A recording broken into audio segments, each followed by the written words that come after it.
5, 4, Oh, right. 3, 2, 1. 5, 4, 3, 2, 1. Okay.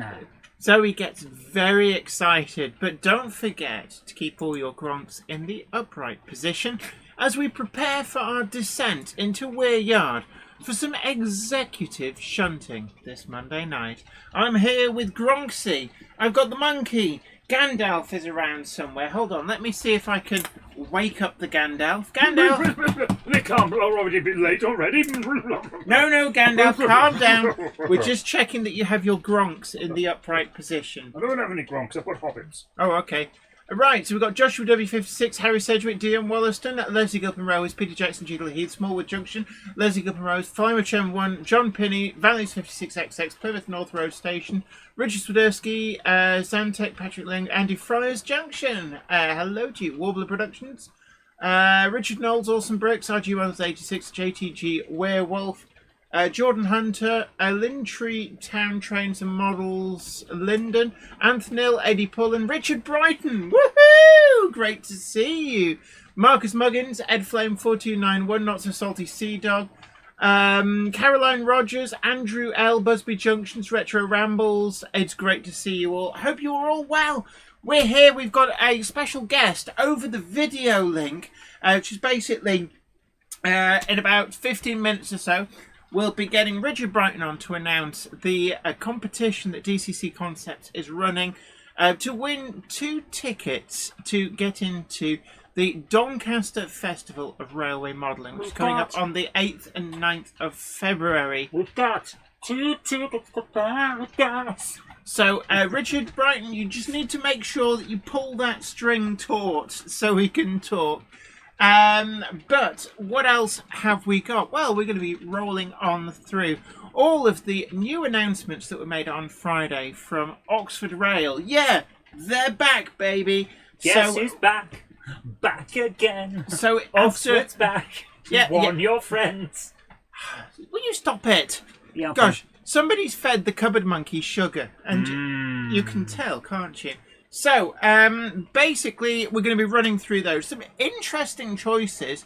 In fact, one of them, the Totem A, is one which I don't believe it's ever appeared on wishlist polls as well. It's very unusual, but then you could have said the same for the Bosch Buster Howitzer railgun. And that swept awards when they brought that out quite a few years ago now. And maybe that is Oxford Rail's thing. Let's go unusual. Let's do things that people didn't know that they needed in their lives. We've also got the Southern Railway version of the Great Eastern Railway banana vans. These were a bunch that were loaned to the Southern Railway after traffic flows changed. And the bananas started being landed in Southampton for a few years rather than at Hull. Consequently, they came to an arrangement for the LNER to lend the Southern Railway a bunch of the banana vans, and they got reliveried accordingly. A bunch of banana. We're also seeing the return of the Pilchards, and actually there's a whole load of different liveries of these. We had quite a constrained release of these when they first appeared. I think there was only 2 different running numbers available. Well, they're coming back in with a whole host of really quite interesting and potentially quite innovative livery options, including one that is completely unpainted, as in it's done to represent unpainted wood. A lot of these wagons were repaired with timber that was never actually treated with anything. So it'd be really interesting to see that in the flesh when it arrives as to how well Oxford Rail can replicate the colour of unpainted wood. But first of all, on your screens, I'm going to bring this up. We have a new announcement for Monday Club badge holders. We are really, really pleased to announce that the Colne Valley Railway is joining the badge scheme, and this is where Monday Club badge holders get 10% off your entrance free when you present your Monday Club badge. This is the Colne Valley Railway, and it's the first preserved railway that we've got in the scheme, and really, really thankful for them joining this. And do make sure to go and check it out. It's also the home of Ollie Simmons, aka Wardle Roads Ruston, and his fleet of wagons. He's going to very quickly turn into the new Harry Needle, isn't he? With his fleet of stuff. But there we are. Anyway, what we're going to do is, can we get the link for the Monday Club badges into the chat as well? Sure. And they're really, I think we're down to less than, maybe 10? Less than 10, I would expect. Less than 10 of the green ones left. So miss it, you miss out. But wait, there's more. We're launching the next colour of badges at the Doncaster Festival of Railway Modelling. These will be available from the TMC stand, from the DCCconcepts stand, and from Sawyer Models as well. I believe Sawyer Models may also have a small supply of the green ones as well, so it's a perfect opportunity. Not small, perfectly formed. Perfectly formed. But before we go any further, Jen, should we roll VT? Roll VT! Oh yes, let me get my finger on the button and hit the lever!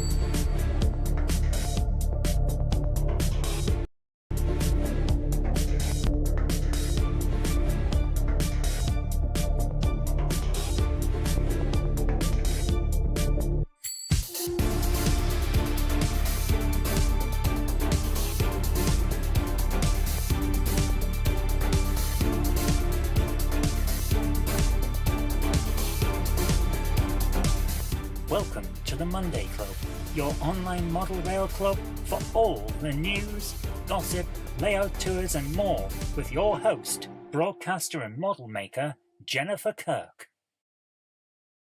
The Monday Club is proudly sponsored by TMC, the Model Centre. Check them out at themodelcentre.com. The website features extensive stocks of new models as well as selective pre-owned items where you can track down that bargain you've always wanted. Pre-order with confidence all of the forthcoming models from all the manufacturers. TMC also offer a renumbering and renaming service so you can get the exact identity of locomotive that you want. Why not also check out their value weathering or go for something incredibly special with their bespoke service where you can choose from a more extensive weathered look right through to custom graffiti either off the peg or to a design of your choice. Check out TMC today at themodelcentre.com and start your model journey.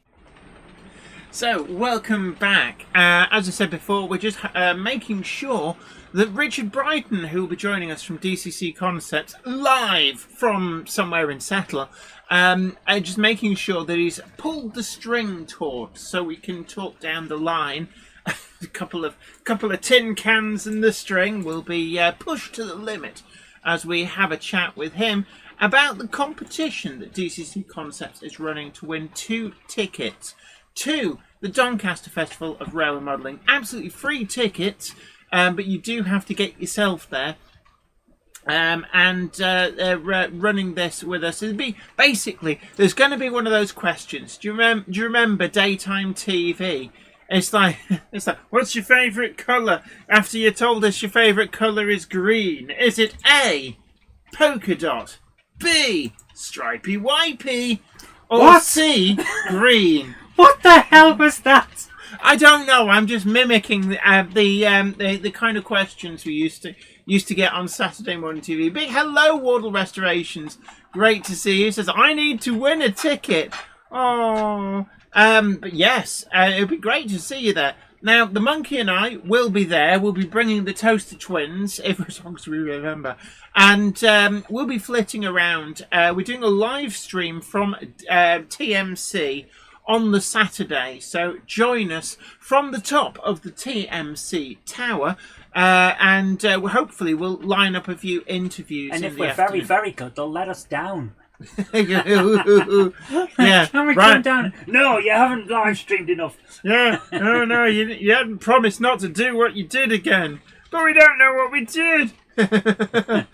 Yeah, Richard Brighton says, stripey wipey. Haha. Does Zoe have the machine that goes ding when there's stuff? No, I'm not Doctor Who, although I wouldn't mind playing Doctor Who. That would be cool. Jordan Hunter says, love the line of Gronks on the line. Oh, yeah, I forgot about them. Yeah, Gronk it up. Yes. Well, see, because I've got some wood. Hey! Got wood. Hey. And my plan is I'm going to be putting up at least one, possibly two extra Gronk shelves. You're gonna have more. There's no room in here for shelves. Yeah, there is. There's a tiny little corner up there. So the idea is that I'll be able to put some of my Gronks away on their special Richard Gronk Swiderski shelf. says, have I sent the emails to Richard for the last prize draw? Yes. I did that the night that we did it. Which prize draw was that? When he was here. With the pen. Oh yes, the little right. So we'll Richard, dearest. could you quickly check that they've been sent? Yes, did you remember to send out the prizes from last time, Richard? And look, quick, pull the string, then the tin can's nice and taut. Valley's 56X says, there are Gronks on my special shelf. Yes, I've got a cream for that. There, I've got a special shelf. Richard says that there was a little delay in sending. They have gone out, but we're a bit slow. Fair enough. That's okay. We've all been there. It's after Christmas. Yeah, not just that. Did you see the snow that they had up in Settle? No, because I wasn't in there. They may have been lovingly placed in the package, but then when the 6 feet of snow stops Mr. Posty from getting to pick it up, then it's a bit outside of your control. Yeah. Cameron Patterson, great to see you. Good evening to you all from Glasgow, and good evening to you, Mr. Flymo, Mr. Hamshack, and Peter J, and Charlie at Patrick Hill, and Whamgok, and Patrick L, and Rick, and good morning to you, ladies. Oh yeah, baby! Great to see you. I hope you're well. Oh yeah. OO Gauge Journey says, is that an Accurascale Deltic in the green running on the left side? Yes, it is. That's actually from the very first batch. Rails of Sheffield did an exclusive, and they were massively oversubscribed. But luckily, two people forgot to pay for theirs. And it turns out, if you don't pay for it, you don't get it. So who would have known? So Rails of Sheffield, they sent me a message saying, could you let people know we've got two on, that are basically people wanted and then didn't pay for, so they're going back on general release. So what I did was I bought one of them, and then I said, good news, everybody, there's one left. So I'm quite pleased with that. But yeah, so that is an Accurascale Delta. Of course, as well, we're also going to be discussing the Accurascale announcement. They very much, it does feel of late, I don't know whether, I don't think it's intentional, but it does feel of late that they've firmly parked their trains on Bachmann's lawn. Because they did the 16-ton mineral wagons. Although it has to be said, we've got a full video on those coming on Friday, and whilst the Accurascale ones are a new level of detail that really takes things forward, the Bachmann ones do actually still quite hold their own, so I'd be quite happy to mix and match between the two. It's not a case of replacing all of your Bachmann 16-ton minerals. I think they will coexist on your layout quite happily. What's wrong, lassie? The chat briefly flashed on the screen as if it had gone and then come back. Maybe it did. And Wardle Restorations reminds us that the 88 DSs in O are out from Accurascale. I believe this includes a model of yours. Are you very? Is it quite good fun to be able to put a miniature model of your Ruston on your Ruston? I bet you've got a photo, haven't you? I bet you have. If you look in the Ruston, is there another Ruston? Yes. And look, if you open this door, there's a Ruston. And if we open the door on that Ruston, there's another mini Ruston. And so on and so forth. I don't know, what are we on? I don't know. It's Ruston's all the way down. Yeah, John Penny says, today wasn't such a good day as one of our pet rats passed away suddenly overnight. I'm sorry to hear that, sorry to hear. It shocked us both. Hopefully the rest of the week will be better. Yeah, unfortunately, rodents like rats and mice... They don't last forever. They have this weird habit of... They're like, full tilt, and that's it. They just kind of... They live life to the max. Yeah. Peter Jackson, Julie Hill, yes, the Ellis Clark Trains Pullmans are actually out now. And they've got a deal on. If you buy 3, they're at a special price. So if you're looking to buy 3 or more, I think they're $375 each. This is in O gauge, and they are absolutely exquisite. Or I think it's something like $395 each. What? Oh, That- it that- doesn't quite fit. That is not going to work. It doesn't quite fit. Mm. There you go. Richard Brighton says he's got Pepsi to the max. To the max! And OO Gauge Journey says, speaking of back when I've purchased my very first loco in 40 years from my new layout build, a class 158 2-car set, DCC fitted, pre-owned, but immaculate. Excellent. Right, so... Shall we, through the power of the Intertronics? Right, quick. Okay, Richard... What the hell is it? You had no idea what was going on, did you? I knew what you were trying to do, but I didn't realise that you'd actually succeeded. Right, so I can hear the sound... Yeah, you shouldn't be calling, because I was going to call him. Yeah. It's just answer him. I can't, it's your phone! On this, if you go to Facebook... So, just stay on the line there, Richard. We're coming to you. There we go. Hit accept. So please don't swear. Where did it go? Yeah. So, start. I don't. Hello! Hello. I'll Right. get there eventually, so... She wasn't Hello. ready. You preempted the monkey. She hadn't got it ready on screen. So I think yes, we're now up on screen. So it's great to see you. And oh my Awesome. word, Good to see you too. there's a little mini picture of you in the background. I love it. There's a picture of me with a picture of.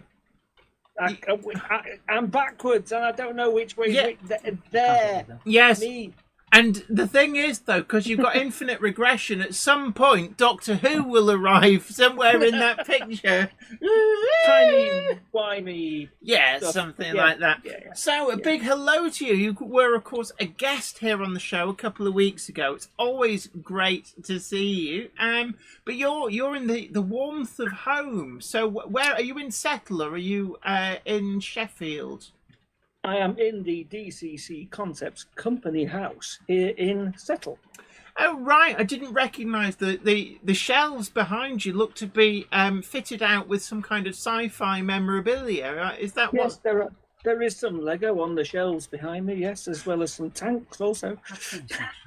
Does RJ know that you've decorated Yes. the company flat? So there are eclectic hobbies in the company house. I can imagine. So what's? I Hold on. do have one question. Okay, Monkey Is of Madness. the 3D puzzle Mallard still in that flat? The 3D puzzle mallard. She's It was a asking. form puzzle, 3D jigsaw puzzle made out of form of a mallard. I have a Flying Scotsman at my house in Sheffield. I don't have a mallard, I don't think. Oh well, I think was that the monkey found it, built it, and left it. Yeah. Oh, Yeah. So somewhere. Somewhere, I don't know. Where did you leave it? It's probably still there. Probably on the windowsill in there. Fair enough. But anywho, so we're here because the Doncaster Festival of Railway Modelling will be on. Is it the 8th and 9th of February, which isn't that far away? No, it's only a few weeks away now. Yes, the Festival of British Railway Modelling at the Doncaster Racecourse on the 8th and 9th of February this year. And it's always a great show, actually. If anybody's never been to that, it's held at the Doncaster Racecourse. So it's really easy to find. And it's, you think, like, a racecourse, are we going to be out there on the steeplechase? No, but actually they've got big function rooms. And it's set over 2 different floors. So it's actually quite a lot of floor space. It is, and it's usually a busy show. They are trying to get more space.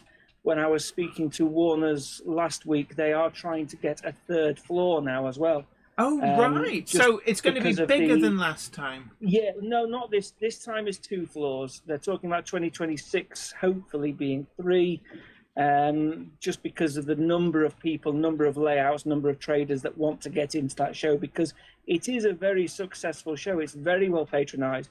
There's free parking on site, which is unusual for a large show. Yes, And there's a free transfer bus from the station as well.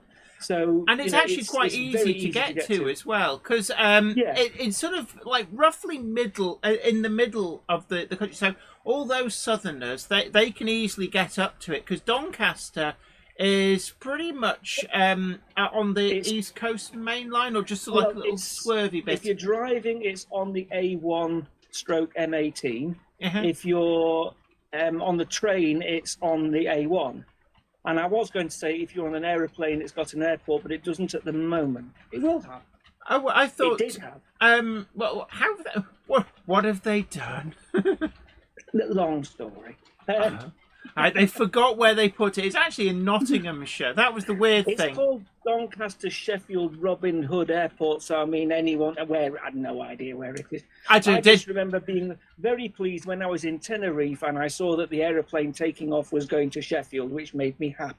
And then you realised that you were about as far away from Sheffield when you landed as people who were going to Stansted suddenly find this isn't London.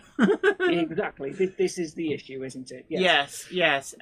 But anyway, so we're going to be running a little competition.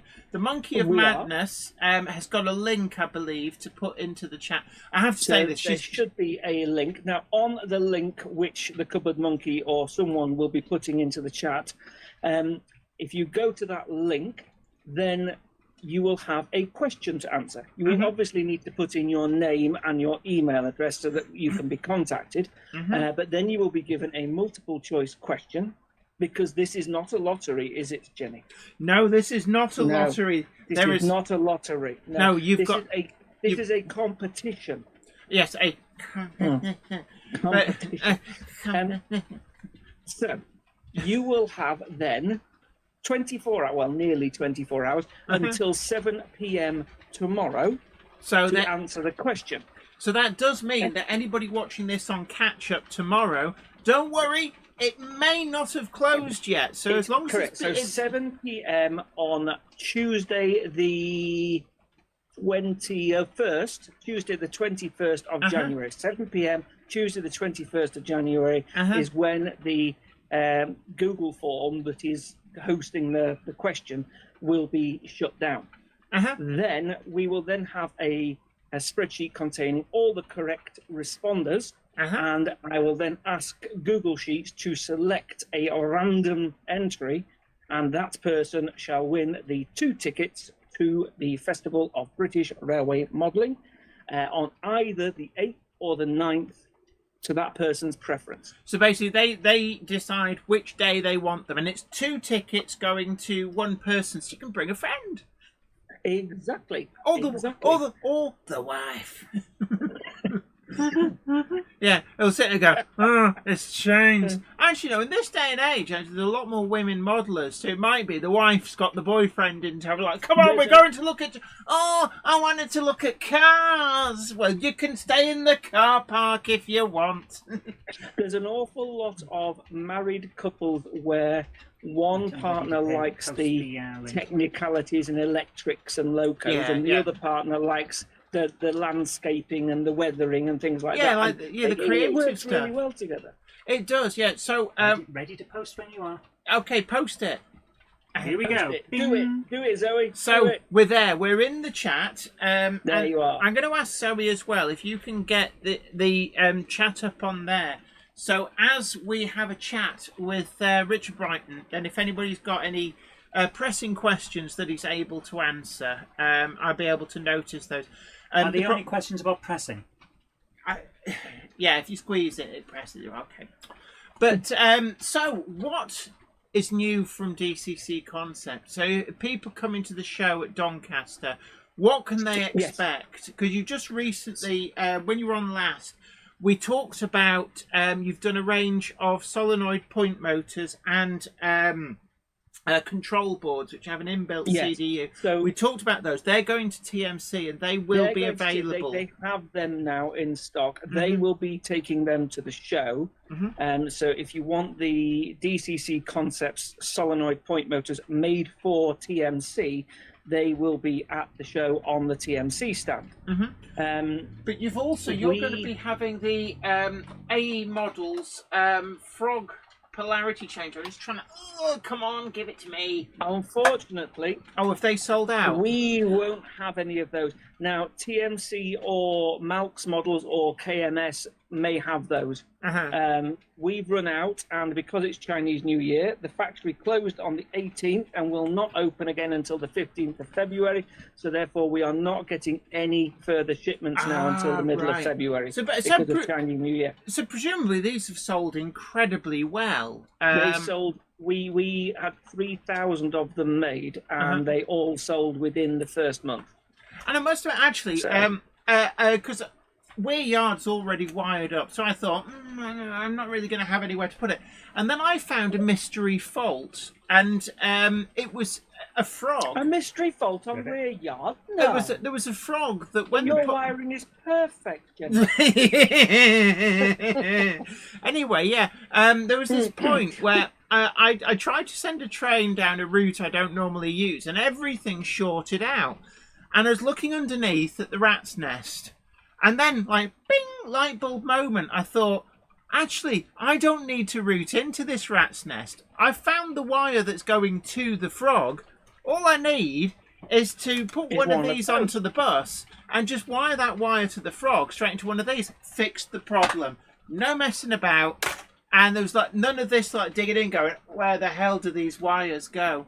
And actually, it was a revelation. It doesn't even matter which way around you put the wires, does it? No, it doesn't.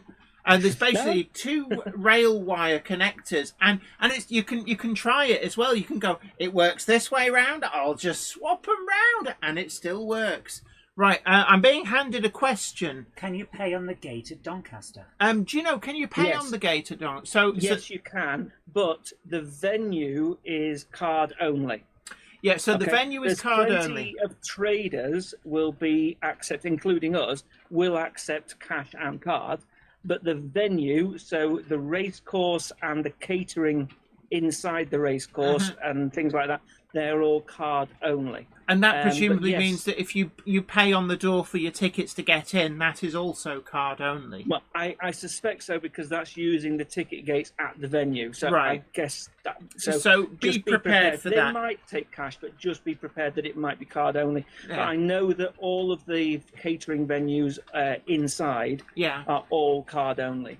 And because it's like a restaurant up on the top floor. The catering, it's super. So on the first floor, there's all the usual fast food stuff. So if you want a burger, or you want a pizza, or you want a jacket potato, or you want, that's all on the first floor. There's like a food court area with loads of different options. Yes. And then there's an escalator that goes up another floor, and there's a full carvery up there. Oh yes! So you can have a full carvery. It's like at a model railway show, I can have a full carvery. Yes, please. Oh god! And so in the afternoon, there's loads of traders come on down. Yes. I like going. I'm just ready to sleep the afternoon away. Yeah. Carb overload. I've never tried the carvery there. Shall me and thee go and do a carvery one day? You up for that? It would be rude not to. Really, it would, yeah. I mean, we'll leave the cupboard monkey doing her thing. Am I supposed to it's in run the Yorkshire, live stream though. or you bugger off to have a meal? I'll bring you back a carrot. We'll bring you thanks. some scraps. It's fine. Yes. Some hand-me-down carvery cast-offs. It's all right. I've wiped the gravy off. There you go. Oh, thank you. Half a Yorkshire pudding. Well, you're in the People's Republic of Yorkshire. It'd be rude not to. Oh, South Yorkshire, please. People's Republic of South Yorkshire. No, that's the thing, because like my dad, who is considerably older than you, he's gonna hate me for saying that now, but he just calls it Yorkshire. Thank you, I think. But like what's this southeast and north and West Yorkshire rubbish? Sheffield and Doncaster were originally. I'm not sure whether Doncaster was in the East Riding. Sheffield was definitely in the West Riding. but Sheffield grew like topsy towards the south, and it basically grew into Derbyshire. Yeah. Because And what Sheffield's was actually Nottinghamshire. really close to the border. You get to Dronfield and you're kind of over the border, Well, aren't you? My house in Sheffield is in Beechheath, which is about 30 seconds in a car from the northeast Derbyshire border. Yeah, So it yeah. is right at the bottom of South Yorkshire. But it was always a mixture of Nottinghamshire, Derbyshire, and the West Riding of Yorkshire. And this is why there's always this thing about, Robin Hood is famous as being from Nottingham. That's Balderdash. His name is Robin of Loxley, and Loxley is a suburb of Sheffield. Yeah, I suppose that's a very good point. So, and at that time, Sheffield was part of Nottinghamshire and looked after by the Sheriff of Nottingham. So, anyway, can I that's just nonsense. interject? We've had an angry message from one of your stockists, Sawyer Models, who says they also have stocks of these, and subject to not selling out at the Alton Model Rail exhibition, have them at the show. they will also have these at the show. So whether you're trying to find Sawyer models or Sawyer's models, I always say it with an apostrophe in, so I'm still technically right. You're still technically correct. Yeah, technically correct. Andy, the best kind of correct. As one of our valued dealers, you will find Sawyer models in the festival hall, and you will be able to buy our products from his stand. Absolutely. So there'll be a full complement of decoders, all the useful stuff as well. That's the thing as well. When you're buying a locomotive at a show, it's often quite nice to pick up the right decoder for it at the same time. Yeah.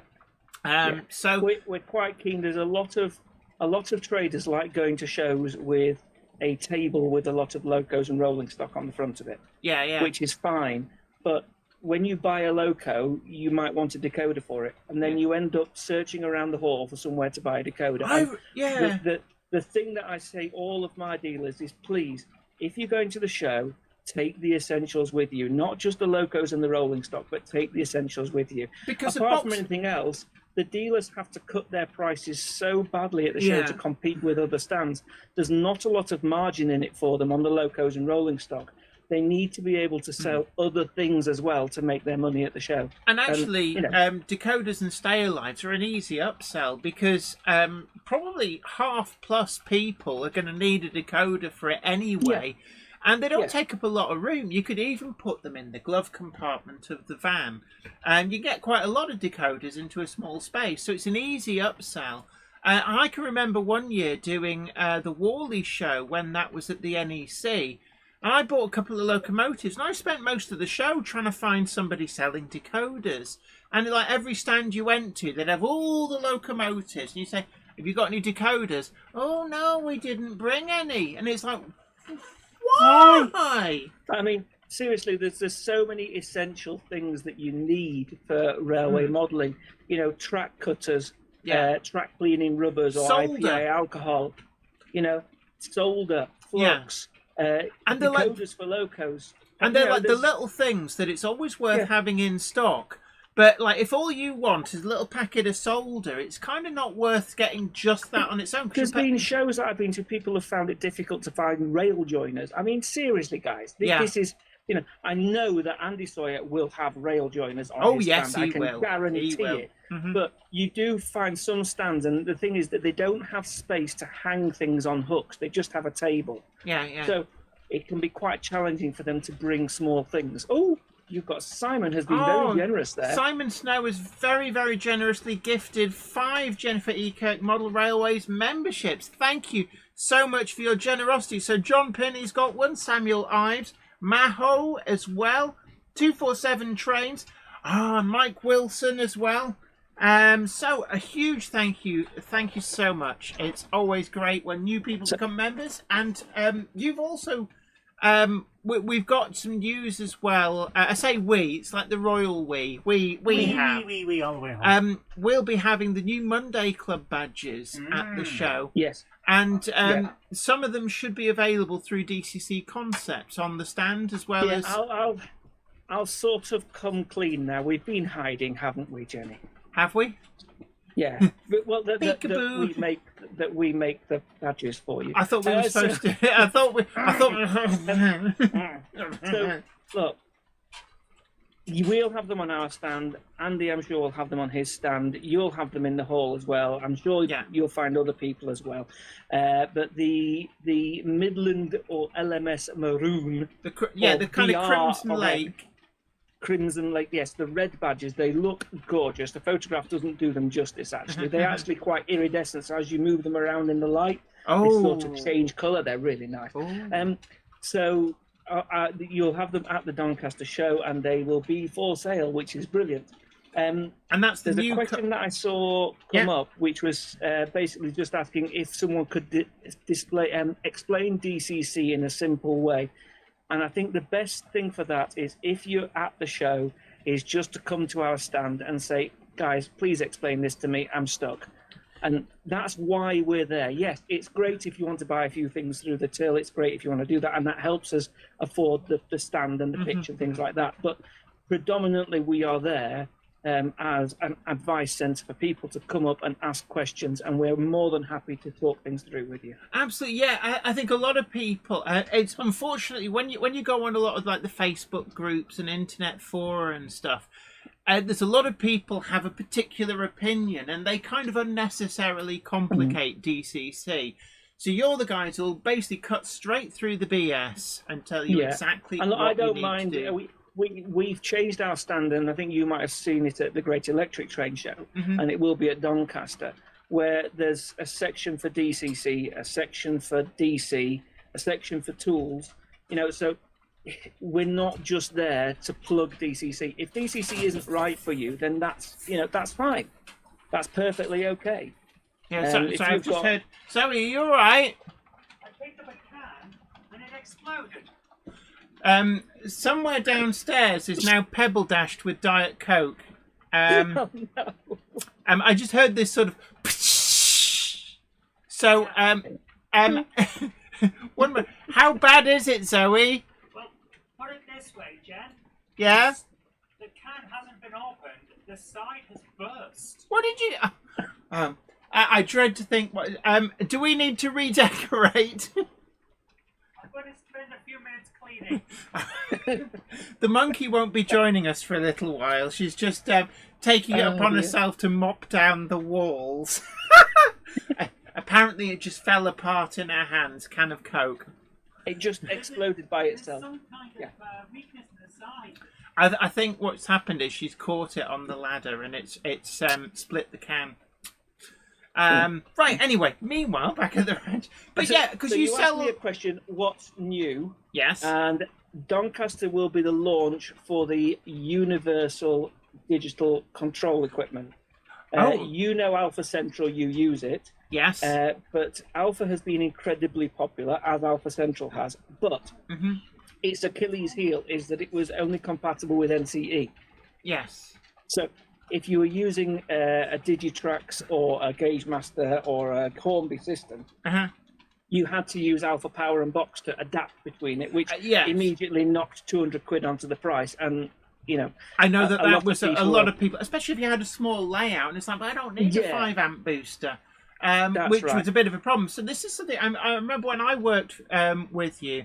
It was always something that was talked about, but you've now finally got that coming to the market. Got that. So basically, the idea is that for those people who understand the way DCC works, predominantly the way that systems send a command out onto your railway is you'll have a piece of equipment that plugs into your command center, whether that be Digitrax or Gauge Master or NCE, and that sends an instruction to the command center, and it's the command center that sends out the instruction to change the point motor. Right.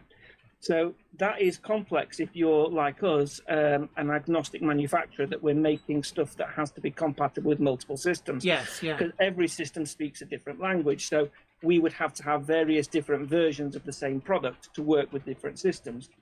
Where all systems are the same is on the track bus, on the main bus. That is the same for every system because it's straightforward DCC. Because it's all got to So talk to the same decoders. So effectively, Correct, there's yeah. a standard that the It's the same decoders language. expect. Yes. So if we can inject the instructions directly onto the track bus rather than going through the system, it means that we can just have something that just plugs in and works straight away, which is what we've now got. Right. Because I mean, like the Mimic was always.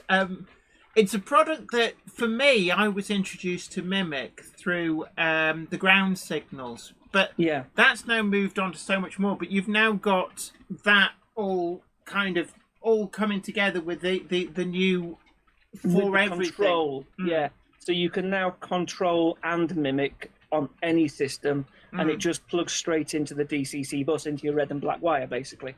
So you're not going through the handset or you're not going through the system. Yeah. It just goes straight onto the bus, which makes connection really easy because it's just 2 screw terminals straight onto the bus. Because I know a lot of people, I still get a lot of comments on, I did a video actually years ago now on the Cobalt S levers, and people love those because one of the things you can do, and it's what I've done here, is you can kind of make your own little mini signal box. You can paint up the levers, and it actually adds to the experience of changing signals, changing points. But up until now, if you didn't have the power and box or an NCE system, you were kind of left out a little bit. But this now means that no matter... There's been 2 options, hasn't there, largely? Yeah, you could use glass screen control. You could put it on a tablet. There's 2 main options that people tend to do, though. On smaller layouts, they'll opt for a DC operation of their point motor. So they'll use the traditional diode matrix or CDU with flick switches and an analog control panel, which is fine if you've got a small layout and you've only got sort of 5 or 6 points, because each one of those switches has 3 wires. They have to go all the way to the point motor, and that's then a lot of have extra a micro wire. switch, and the micro switch has to. You've got to mainly have 2 if you've got live frogs, but then you've got to switch the LED. So then that means that's got to come all the way back. So you're talking about 5 wires for each point on. Yeah, for, and you know, and the look, 2 if wires for DCC suddenly becomes unnecessarily complicated again. The issue is that people see the other option as equally unappealing, in that I don't want to get my handset and say select accessory 12, turn right, yes, because I don't want to be pressing 15 buttons when I can just hit a switch. Yes. And it's always been very unappealing. So yes, you've got the advantage of no wiring, because effectively your point motor just connects to the same bus as the track. But you don't want to be pressing loads and loads of buttons. So the idea behind Alpha, which is now universal, is that you just plug a switch into Alpha, or you just pick up Alpha Central, and then you can just flick a switch, or you can press a button, but you've still got the advantage of only having the 2 bus wires. And that's where it comes in. And then it suddenly works. And even for medium layouts up to large layouts, that makes it really easy. But we don't want to say, oh, this is the only way you should do it. No one's saying that, you know. I've got a question here from Black Country Lad, who asks, Richard, can I use a switched Alpha Mimic panel with HM7000 app and the Alpha Mimic in line with the track power? Yes, you can use the HM7000 app to drive the trains. You can use Alpha encoder with flick switches, or Alpha Central with push buttons, and go into the adapter which goes out to the point motor and changes the point motor on the main bus. And you can use Alpha Mimic at the other end of that bus to change on a display panel. Now, what you could... With the HM7000 app, I'm not sure where they are with accessory control on non-horn decoders at the moment. I know it can send standard DCC accessory commands, at which point your Mimic would change, so that would work. Yeah, because what the Mimic's actually doing is it hears the command to the points, or the accessory command going through the bus, and it will then do something with that in terms of displaying either a change in LEDs or, in fact, a lot of other things, because you also use it for the building lighting, and effectively it's using that principle. Lighting, ground signals, anything with lights in, basically, because it's an LED controller, so it'll just turn on or off an LED. Yeah. So I don't want to say this is the only way to do it, because, for example, we've got the levers, which are basically a single momentary and double latching switch output. So if you wanted to have an analog control panel, you could use the lever to fire the point on the momentary output, and then use one of the latching outputs to change an LED on a mimic board and be completely analog. And that's also perfectly fine. And it's horses for courses, Jenny, as you know. And I think it's also important to say, it was one of the big things as well when I worked for you guys, was that the company might be called DCCconcepts, but actually a lot of the products aren't specific to DCC. So things like power base, things like, I mean, the Cobalt S levers, as you just said, you can use them on analog quite happily. Well, look at Cobalt IP Digital. It's called Cobalt IP Digital, but you can put 12 volts DC into the terminals, and you can connect a switch to the last 3 terminals on it, and it will act perfectly happily on 12 volts DC on a DC railway, and actually be a lot more reliable than any solenoid motor on the market. So, absolutely, we're not just DCC. In fact, Richard had an advertising campaign that he got into trouble for, which basically just headlined, "Which silly bugger called us DCC concept." It's like, I think you find you did.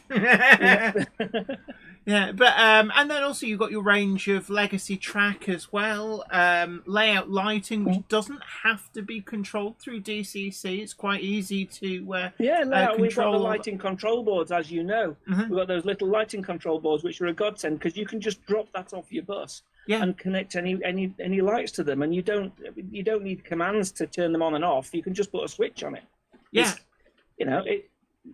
There's certain elements where if you've got a small shunting layout or a little roundy, you just don't want the hassle of all the addressing and things like that, and that's fine. And if that's what you want, then it's your layout. Yeah, absolutely. That's absolutely fine.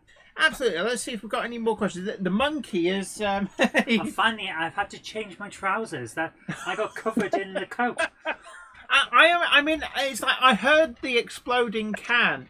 And I'm quite curious. If it only I'm saying nothing at all about Zoe getting wet or having to change her trousers. I am not going there. It's just fired out of my pocket like a frickin' rocket. Oh, so it was in your pocket? It was in my pocket, and it fired out of the pocket and down the stairs. Can I just say, thank God it was ejaculating Coca-Cola. Can I just say, thank God it was in your pocket. I had visions of us repainting the landing tonight. We may have to.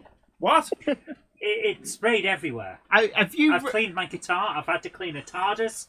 Have we got weird marks? Have we got like a kind of tie-dye effect on the wallpaper? No, you can hardly see it from here. As you can't take her anywhere. So, what we can take from this is that at Doncaster, and the cat is gone. Yes. Zoe's can. Yes. Oh dear! I still. She probably caught it on the ladder, is my guess, but I don't think I did. But whatever happened, it flew.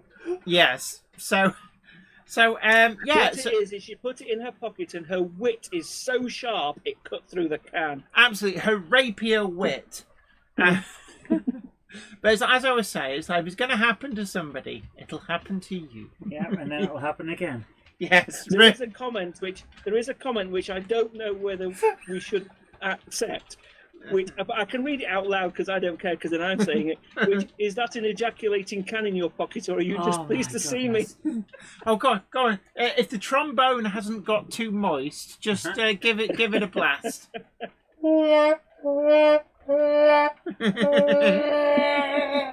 There we are. And somebody did say a while back, saying, "Aha! So Zoe has found the can that Jenny doctored in the cupboard." Yes, because I regularly love to repaint my landing because it's been pebble dashed in hint of coke. At Doncaster, if you see Zoe coming and she's holding a drink, run! But just a quick reminder to everybody, we probably ought to repost the link. We've got a link. Go and answer the three. It's one question. It's multiple choice. There are 5 options and 1 It is won't let me correct. post it. And can I just say, we need Seriously, it to... won't let me post it. Why not? It's just a sign. No, you can't have it. Oh dear, we got Coke in the interface. But yeah, so we'll try and get that reposted. We'll reposted it a few times through the stream. But of course, it's open until 7 p.m. tomorrow. 7 p.m. tomorrow, and then we will notify the winner by email once we have drawn the winning entry. Absolutely. So those people who are watching this on catch up, boom! You're still in with a chance as long as you're not watching this in 3 weeks' time. And you will do. You'll get people emailing, where's the link not working? And it'll be like, what link? It's 2032. Where did this come from? Oh, dear. But Well, we could still send out free tickets to the 2025 show. quite possibly. But no, it's always a really good show. Actually, I must admit, of the Warner's type shows, it was actually the first of those that I ever went to, and I always really enjoy it because it's a really nice venue. And whereas I know a few people say that the temperature can be a bit either really cold or really hot at places like the NEC, actually at the racecourse it handles it much better because it's like. Do you know what makes a difference at Doncaster? And it's a small thing, but it's also Carpet. fairly unique. Is that it's a carpeted venue? Yes. That does make a big difference. And it's It one does. of the things when people say, have you got any tips for exhibiting at a show? I always say yes. Carpet. Take a piece of carpet If anyone's to stand been on. on one of our Yes. stands, what's the first thing they notice when they go on our stand? It's always carpeted. Yeah. Because it's not so much for the customers who only spend 5-10 minutes on there, but the staff who are spending all day stood on that stand. If it's concrete or tarmac or It stone, kills or, your it's ankles. awful. Yeah, It's awful. absolutely. And you think at the end of the first day, and everybody's sort of walking like John Wayne off the last horse into Dodge, and you think you've got to do that again for another day. Well, you escaped doing a show with us, didn't you? Yeah, I didn't actually do any shows with you because No, I you was escaped working. that. Because I was working for you during COVID, so a lot of the shows weren't happening. They weren't. That's right. Yeah. But yeah, I can imagine when you're there tethered to a stand all week. It was like when you exhibit a layout. If you forget to take that little piece of carpet or the cork tiles or whatever to stand on, you know about it, especially on a venue like Getz or the NEC. It's quite hard on the feet. Well, I tell you what, Ben's just said take some chairs or stools as well. He's obviously never been on our stand then, has he? Yeah, it's like you'd be sat there, people There's going. a chance of us sitting down at any point. But there's no room because normally it's like a lot of these shows, it does get quite busy. So if you put a seat down, firstly you'd be sat there mobbed by people, but secondly you turn your back for 5 minutes and somebody else has sat in it, and it's like, what? It's my seat. Mine now. Don't tell anyone, but at the NEC we actually hide the chairs behind the stand in the void, and that's where we go and hide. Yes. Have you seen the little a lot of the manufacturer stands, they have like a tower in the middle with a little door, and you go in there and it's like Mr. Ben and the shopkeeper. They turn up on Barbados Beach. That's why they always look slightly tanned as they come back Next in. time you go past the TMC stand, just look, and there's a little hidey room in the middle of their stand, and quite often there's about 2 or 3 people hiding in there. Yes, it's like, God, customers, quick, hurry! And there's a little glass window. Well, they say that. I mean, Hellion have got a little dungeon underneath their layout, and I once went past, and the door opened, and Ben Jones crawled out. It's like, they gone. That's where he lives. It is, yes. And when he's not there, he's in Sheffield, because of course he's another Sheffielder, isn't he? So. Oh yeah, of course he must live pretty close to you. So I don't know. I think he does. I think he's on that side. But yeah. Yeah. There's a lot of people there, you know. A lot of people live in Sheffield. That's why they had to call it South Yorkshire. There was too many people because York was too far away. And then Leeds went, well, we want a piece of this action, and they went, well, you can have West Yorkshire then. And then we don't talk about Leeds. And then actually, my father's of an age where he studiously denies the existence of Humberside. He thinks that Humberside is an Humberside doesn't exist. No, it doesn't. Humberside is either Lincolnshire or the East Riding of Yorkshire, and that's the end of it. Yeah, well, Humberside is the work of the devil and should never have been invented. Exactly. Well, see, because he's from Hull, so he's proud Yorkshire. East Riding. Yeah. So he still says, Hull is in Yorkshire. I don't care what anybody says. There's no such thing as Humberside. It's a bit like Merseyside. That always sounds like it should be in some like 80s gritty drama. Phone boxes. Don't forget the white phone boxes in Hull. They're not white. They're yellow. They're like a light yellow colour because it's creamy colour. Yeah. It's because they're standard phone boxes. The only place where there's no BT. Yeah, it's Kingston Communications, which is why as you drive in down the A63, it's the Kingston Arena, or the football stadium thing, and that's why it's called that. Well, don't forget, of course, as well, it's not strictly speaking Hull, is it? The name of the city is actually Kingston. It's Kingston upon Hull. Kingston upon Hull. Yeah, on the River Hull. The Hull is the river, and Kingston is the city. But everybody just calls it Hull. Even the railway company, the Hull and Barnsley Railway Company, it's not the Kingston and Barnsley Railway Company. It's the Hull and Barnsley. But yeah, no, he denies the existence of Humberside. It's evil municipality. He's definitely gone up in my estimation, even though apparently he's older than me. So that's great. He is, yeah. He might not like to admit it, but yes. Is that a leader you've got going around your layout behind you then? Yes. I've got a leader, and it's doing the rounds, and I actually. Could you ask Zoe to sing the song, please? The song. The leader song. Following the leader, following the leader, wherever he will go. Richard Brighton, what is this Pandora's box you have opened and then run away giggling How manically? the hell do you not know the Following the Leader song? I don't. Maybe I had a sheltered upbringing. You did. Yes, well, apparently. I mean, I took the piss because I had a nanny. I thought everybody did. Anyway. No. Learning. Yes, anyway, meanwhile, back at the ranch, it's a leader. It arrived actually a couple of days ago, and it's running all right. First chance I've had to run it. No bits fell off. The wheels are all attached, so I'm quite happy with that, actually. Unlike Zoe, yeah, the wheels fall off Zoe. Diet Coke spurts from her pockets, it would seem. Magic pockets. No, I just it's the state. That's something else, Zoe. As they say, this is the state of the art Zoe, but it's the state of the walls I'm more worried about. Yeah, well, what's that one?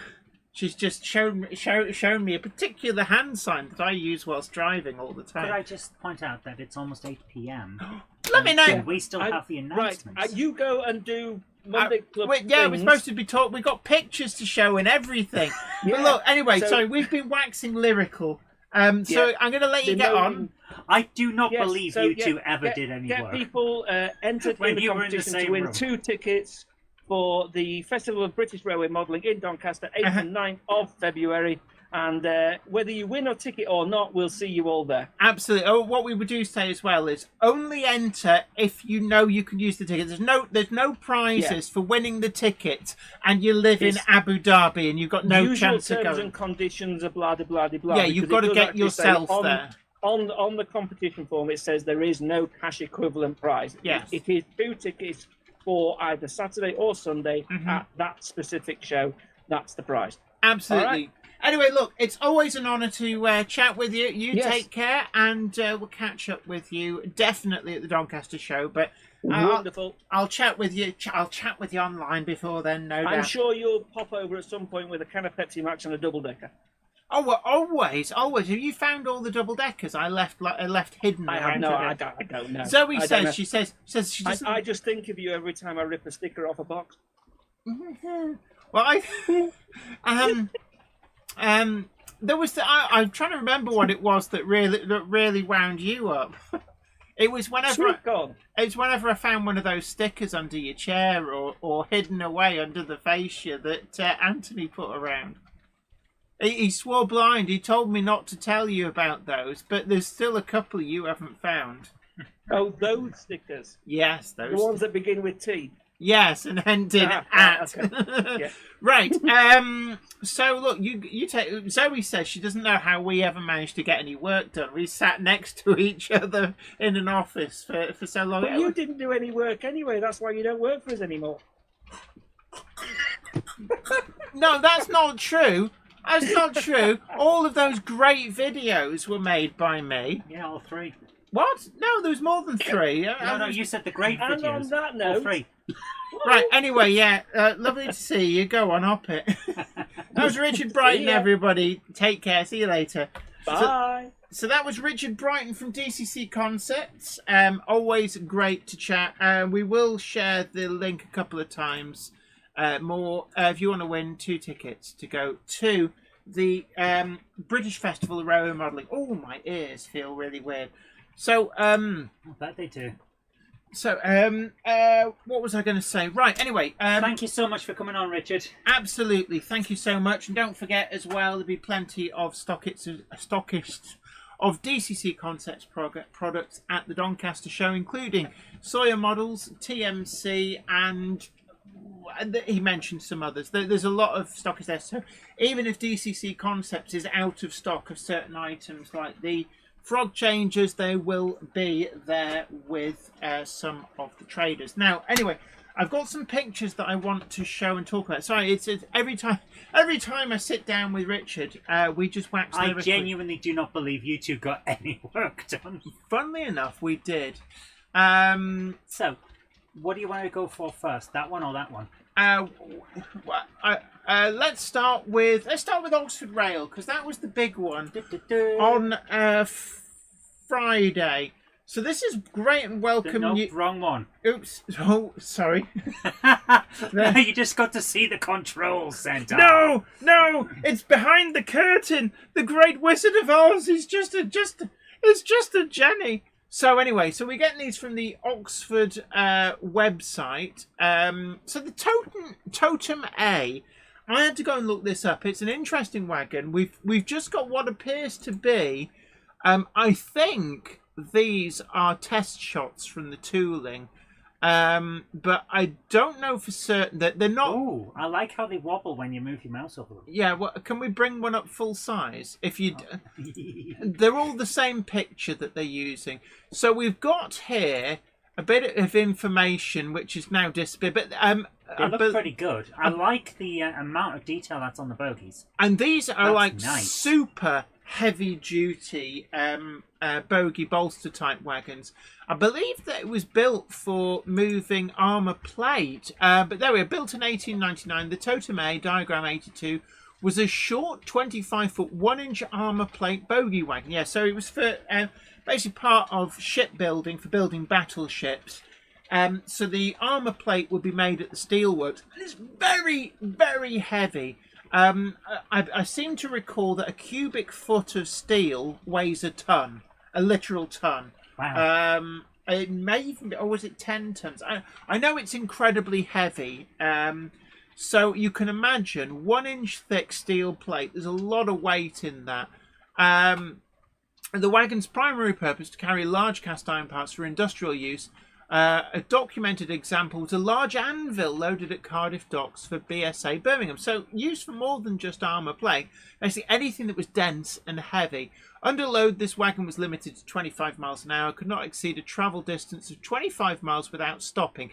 That was probably to check for hot axle boxes. Here's a fun fact. It might be able to move all that armoured stuff, but it still couldn't carry your school bag if you had PE and cookery on the same day. Yes, I'm trying to. There was, I think it was French for some reason. I had more books for French than anything else.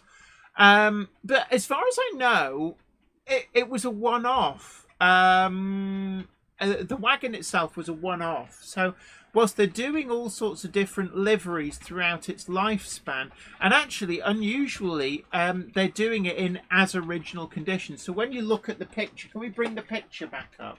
Yeah. And it's an RRP of £28.95. So with discounting, you're probably looking at about 25 quid point.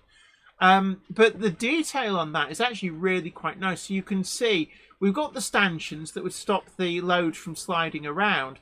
But then there's also the tie-down hooks. They look to be separately fitted metal pieces, would be my guess. We've got some fairly beefy bogies as well. I mean, they look like they're made out of armoured steel. And it's a really interesting wagon that I wasn't even aware of. I had to look this up when it was announced. So, next slide, please. Zoe. So we're all reminiscing about covering books for school. Yeah. OO Gauge Genesis sign books weighed about 17 tons. Yeah. So, yeah. There's a lot of these different ones, the pre-1904, the pre-19... That would be the different handbrakes and all sorts. Yeah, yes. So they would have changed over their lifespan. Gandalf, you've been slacking, I was say. trying to stay out of your conversations, because we all know that a Monday clubber is never late to the wagons, nor are they early. They arrive precisely when they need to. Thanks, Gandalf. Right, we're going to move down and let's take a look. These are the tank wagons. I always like a tank wagon. Yeah, Graham's Golden Lager was when they first released them. That's the one that I've got.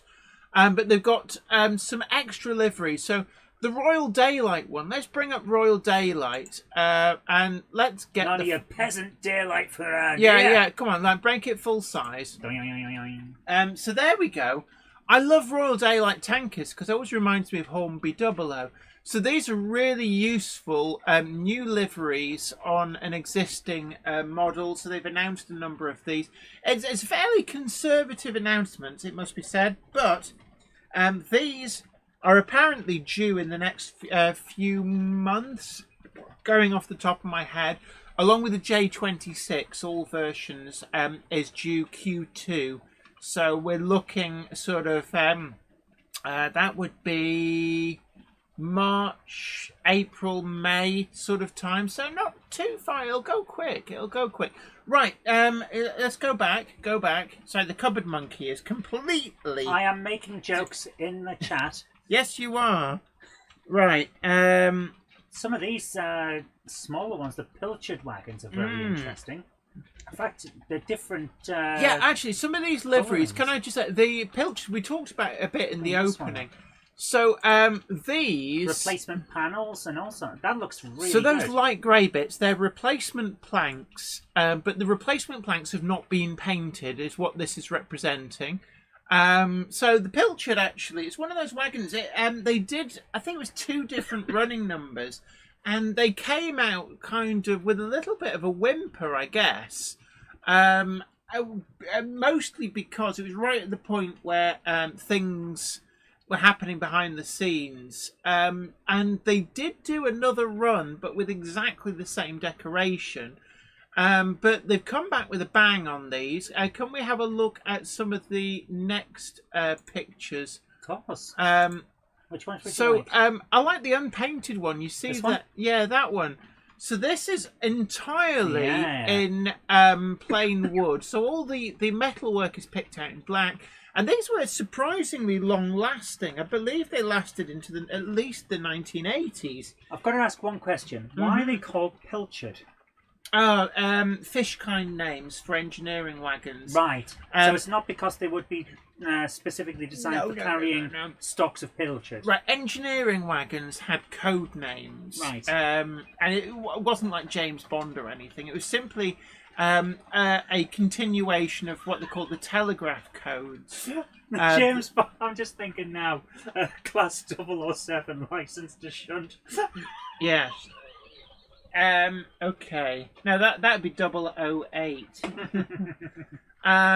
So this is an interesting livery, but it is. Let's have a quick look at the next one. I have to say though, if we're going to go with unpainted wood, I'm going to be a bit wary because at 00 scale, would you be able to see wood grain? I don't know. I don't think you'd be able to see the grain, but the eye sees texture as well as smoothness or so colour. if it's flat and unpainted. This is actually one which I'm really looking forward to see. I want to see this one in person because I'm really interested to see how it looks. But let's go to some other liveries. There's actually, they've gone to town on They the really have. Pilchards. Some of these look amazing as well. So, BR Weathered. Let's have a look. This one? Yeah, let's have a look at That's the one with the replacement panels. Oh, did we just have a We look had a look at that one. Oh, but okay. This is a different one. So there's another one. There's a lot of variety, and each of these have different running numbers. So let's try another one. I'm sure there was some tops ones as well. So let's have a look. Scrolling down, there's a BR Black one. BR Black. Actually, will this one have tops numbers? No. No, these are actually the earlier period. So that would basically be as built, I guess. So let's go back up. BR Tops. Yeah, the condemned wagon. Now this is quite interesting. So, I like it. It's got. So it's got conned is what they tended to write on wagons that have been condemned. So this is actually really quite late. It's got the Tops code YCO, which is actually just behind my face. we can sort that. What? Hey. Whee. Oh, hey, careful now.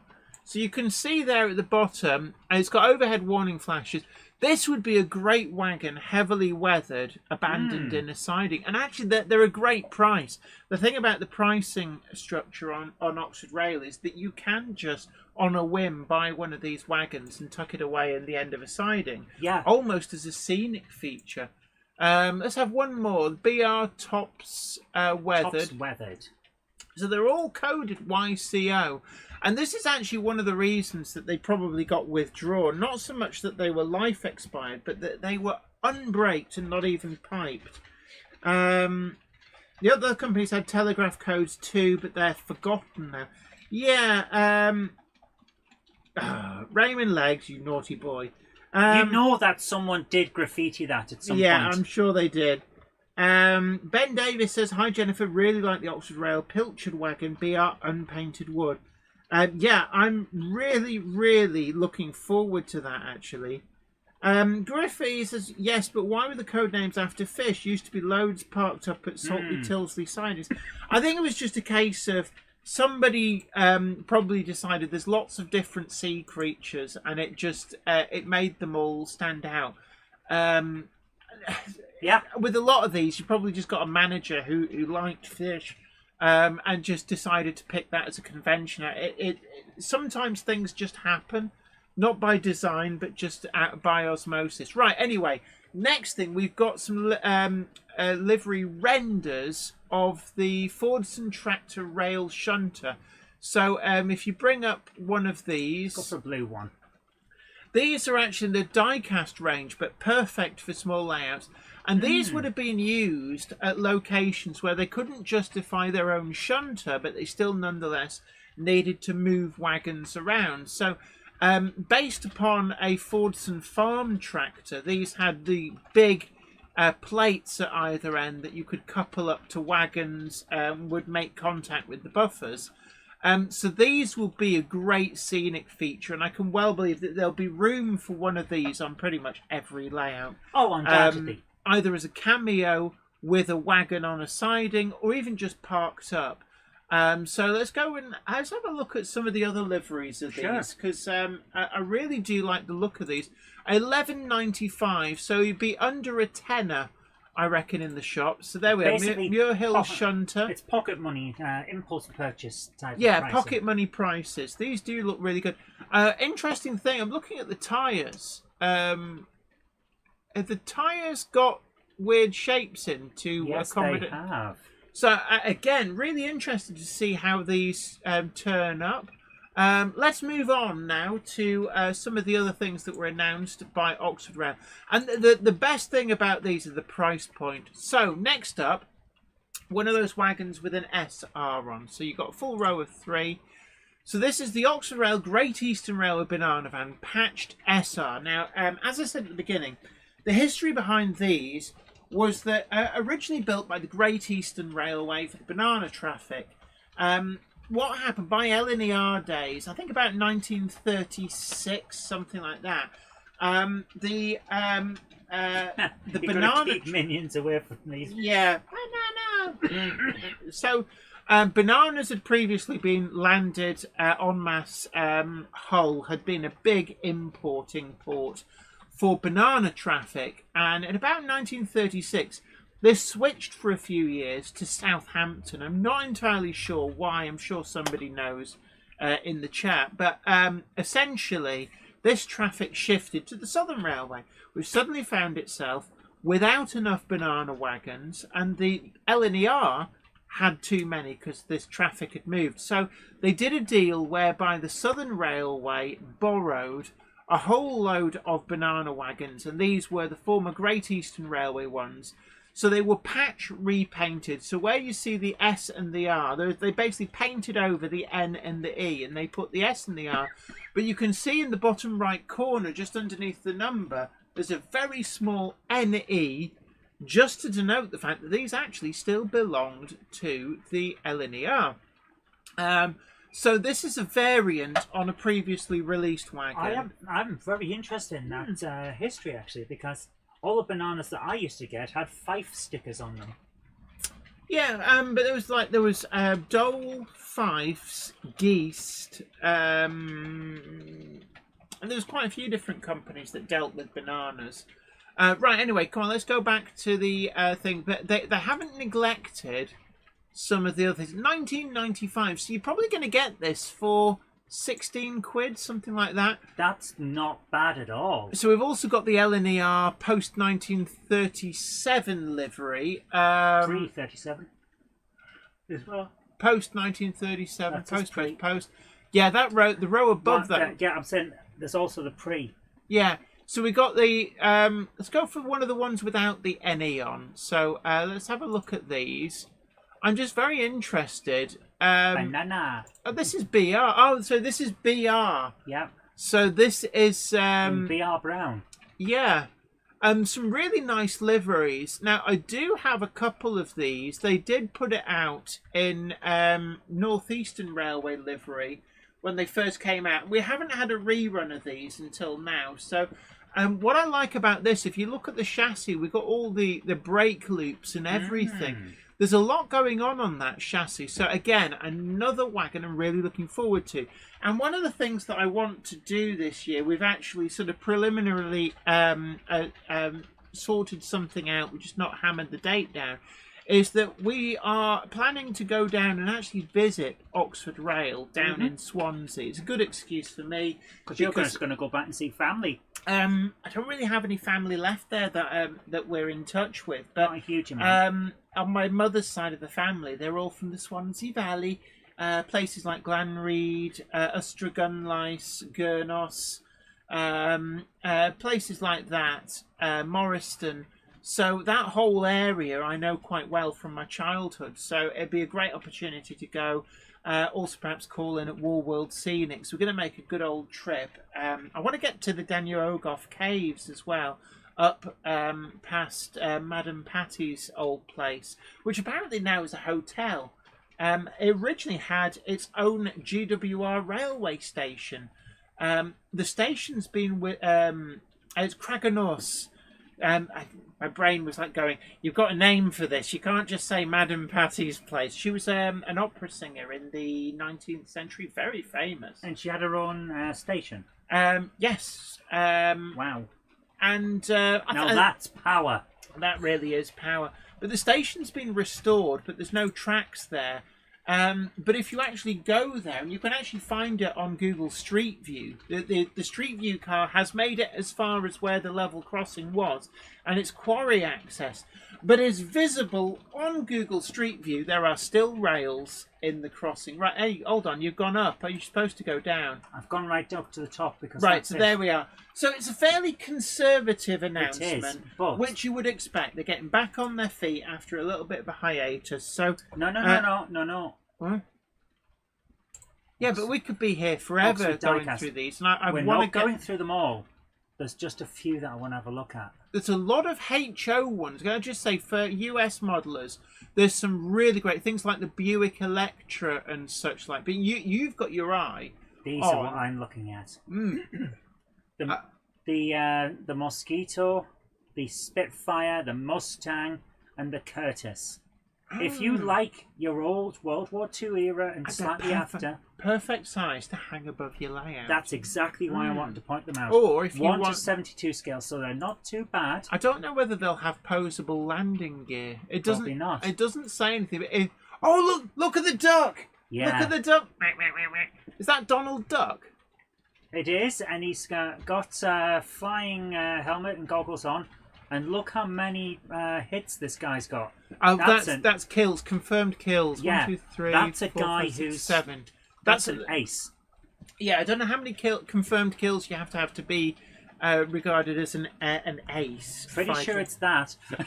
Yeah, I'd go with this that. is why I wanted to highlight the diecast range. It's not just cars this time. There's some nice vehicles, but those aircraft, they're flying above some models this year. But here's the other one I wanted to show you, Jen. Richard Gruter says those banana vans look very appealing. Richard Swiderski says, what about the Oxford Rail cranes? Apparently they've been a little bit delayed due to cramming the mechanism in. This was all I saw on I think it was Facebook. And it was a little bit cryptic. It's like, we've got to get the mechanism in there. And everybody's starting to go, oh, so is there going to be like with the Bachmann crane where there's a little cranky handle? So really looking forward to that. We haven't really got a lot more information, to be honest. If we had it, I'd be showing you.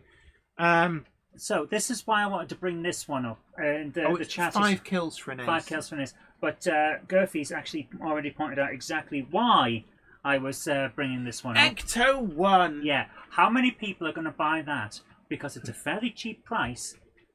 How much is it? Ecto 1, $11.95. Yeah. So this is HO, so it's $187. But actually, for about a tenner, someone is going to pick that up and go, yeah. For about a tenner, you are going to pick that up. Yeah, I'm going to pick that up. I'm going to do a conversion, and I'm going to put those Model U Ghostbusters that I already have. What we need to do as well, we should add on the flashy lights. Yeah, like and a deeply un-American siren.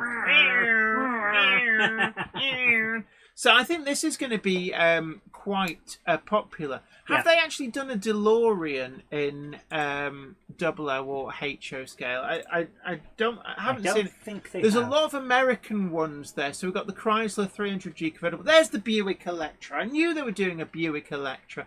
Jaguar XJS. Can I just say, one of my favourite underrated classic cars, the Jaguar XJS. I remember them from my childhood as just being regular rust buckets, and it was from that era where Jaguar cars had incredible engineering but let down by very, very poor rust control. So yeah, there's a lot of vehicles that are going to show up all over the place. The Austin Mini Metro in the BSM livery. I remember those.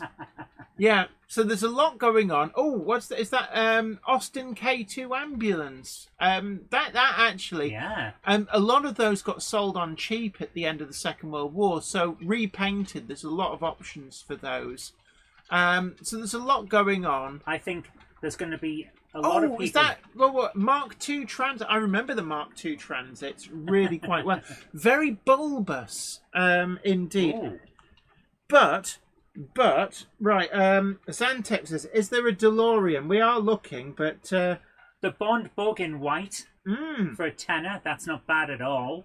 OO Gauge Journey says they're doing a set of 5 transits for 14 quid. That is incredible value. Yes, it is. I've gone to Andy at Sawyer Models. The BSM Metro orders are flying in. I can imagine. Is it? There's some of these are the vehicles that, like, for so long, 1950s and 1960s vehicles have not been difficult to get. Very modern vehicles have not been difficult to get. But the bit in between, all those much loved 1970s, 80s, and 90s in particular, Rust Bucket, have just been incredibly difficult to get.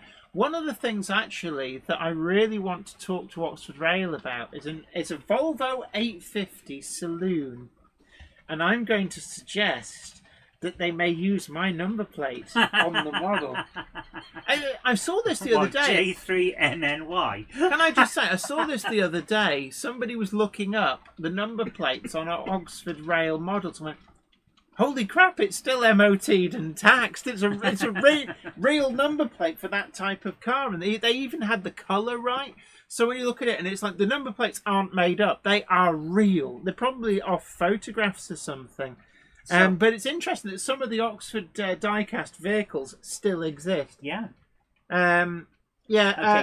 We're going to take care, Enwin's models. It's great Thanks to have for coming along, dude. Ben Tullett says they also need an 850 estate. I know Scale Electrics, incidentally, they've done the 850 estate. You can get it as the Rosamobile, but also the British touring car, Tom Walkinshaw Racing, I think it is. Very iconic vehicles, dominated British touring cars for a couple of years because of the passive Delta, the Delta Link rear passive steering suspension. They had, I've talked about this before, they had rubber bushes in the suspension. All car suspension has rubber bushes. It's why it doesn't go clunkety-clunk over bumps. But the design was quite clever. When you go through a corner, as it loads up, the bushes were designed to deform in a certain way. So it made it actually help steer you through the corners. And the more aggressively you went into the corner, the more it deformed, so the more it helped you steer through. So effectively, you could go round corners much faster, much safer. And that was why the Tom Walkinshaw Racing Volvo 850s did so well, because they effectively had a rear axle that was helping steer them through the corners, helping carry that speed. So Meanwhile, back at the ranch, set of announcements. Accurascale. This is Accurascale have very much been parking their model trains on Bachmann's lawn. And I hope you're monitoring the comments. I am. We're all talking about racing cars. Yeah. So these are the China clay hoods. Yes. And they look good. Bachmann have had China clay hoods in their range since certainly the 1990s. And it hasn't really changed. In fact, some of the more recent releases, they have a lot of flash on the chassis. So Bachmann really have sweated the clay hood. So it was only a matter of time. If they weren't going to tool them up, then somebody else was, and the somebody else was Accurascale. So on your screen you can see that this is from the Accurascale website. I'm actually really excited about these because I do quite look. Yeah, the clay hoods are really, really long-lasting wagon. They were still running up until about the mid-1980s when they were replaced by the CDA conversions of what had been the MAAs. So they're basically the clay hood hoppers, the air brake wagons took over from them. But these are the wagons which BR built just under 2000, I think, to replace much, much older Great Western 014, diagram 014 ones. I'm really dredging my memory here. And they've essentially built them to pretty much the same design. So actually, Bachmann released their tooling in both GWR and BR liveries, although strictly speaking, they would have been different diagrammed wagons. But these, the underframe detail is where these absolutely shine. The Bachmann wagons are quite crude underneath, very ahead of their time when they were new, but these take it to a new level. Now you'll see the 16-ton mineral wagons reviewed in Friday's video, and they actually, the Bachmann wagons don't look like garbage next to them, but I suspect that the Bachmann clay hoods might look very toy-like compared to these. So we're really excited about these. So you're actually very interested in like the underframe the underframe detail, because it is quite impressive. Yeah, but it also, what I was more impressed with is this. Oh, actually, this looks like it's flowing properly because over the edge. The Bachmann ones, the hoods were made out of like a sort of a nylon cloth, so it was deeply out of scale. It was a great effort for the time. Let's not take anything away from that. In the 1990s, it was a great model. 100% behind you. But the 1990s were like 30 years ago now. These really do look good. Can we have the next slide, please? Ben Tullett says Oxford Diecast need to do more 1980s and 1990s construction equipment.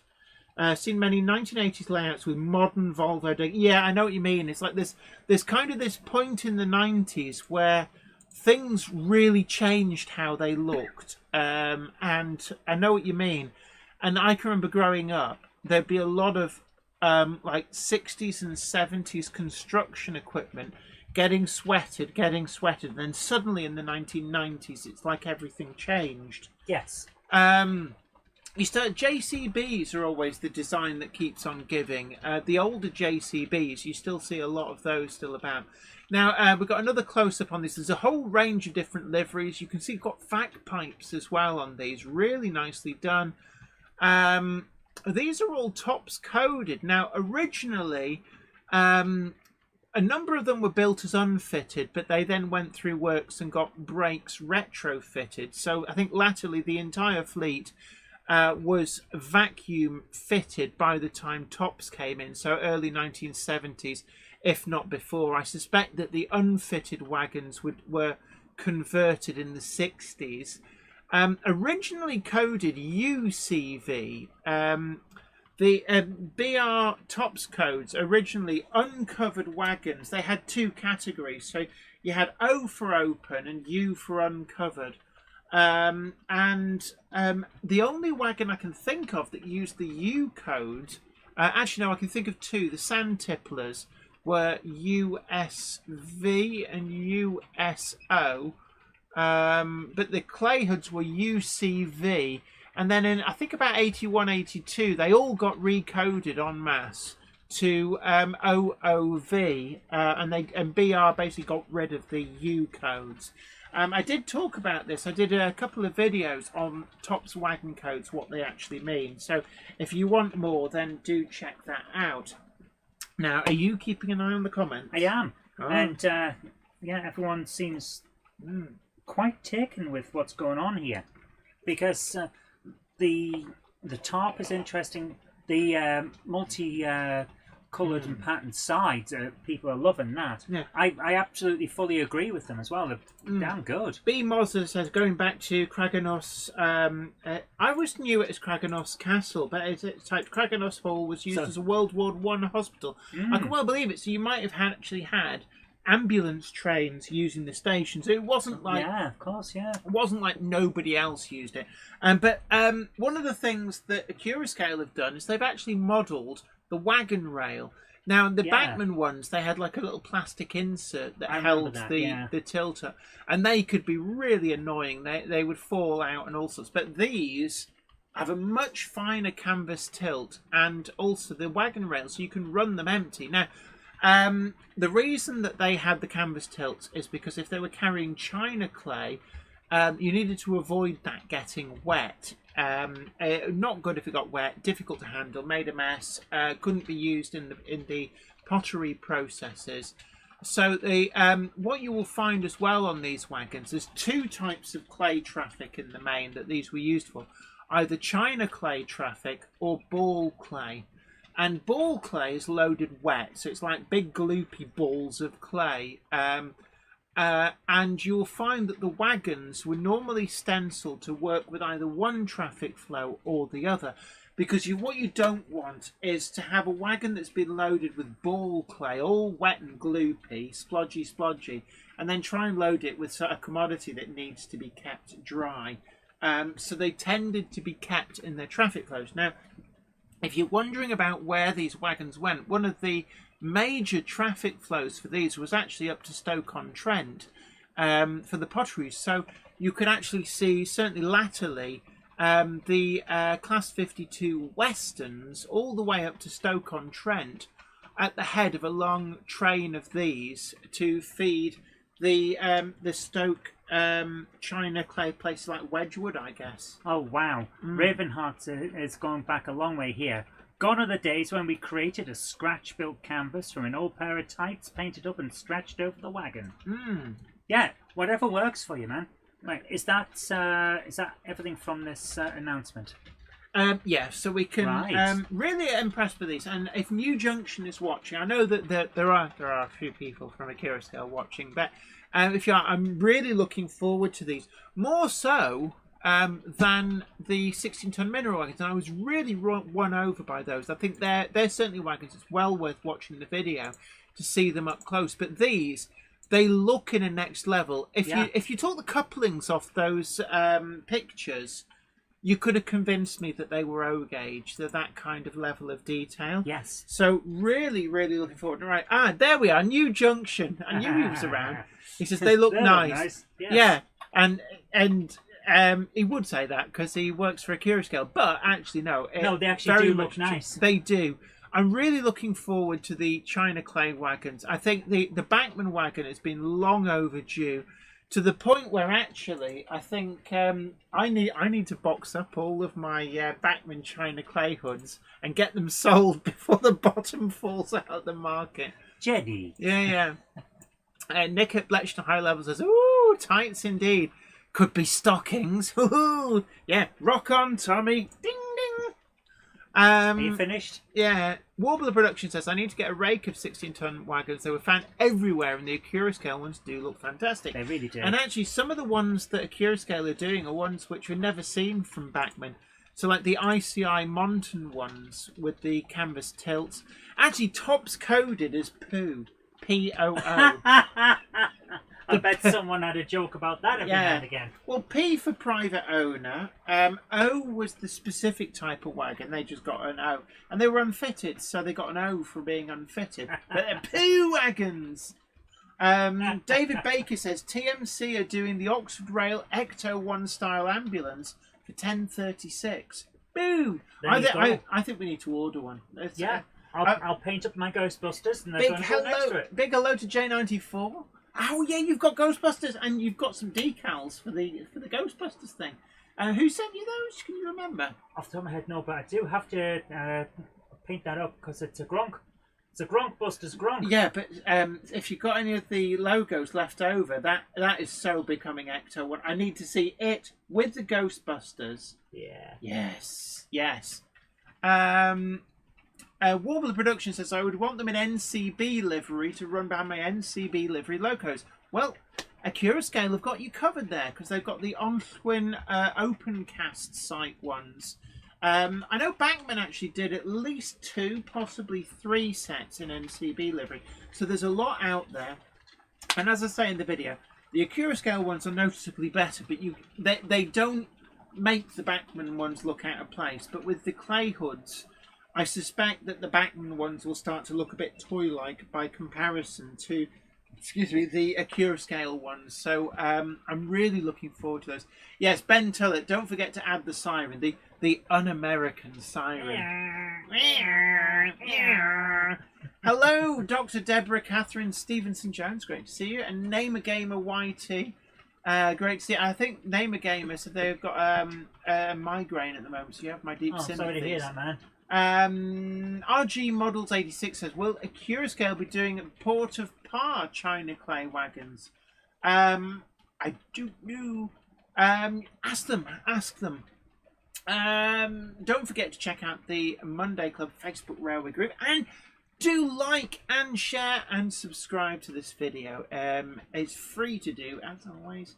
And it's a great way of keeping up to date, letting other people know about the amazingness that is the Monday Club. And if you tickle that like button, then it goes, ooh, I love being tickled. You can also check us out over on Patreon, and a huge super thanks to all of our Patreons as well.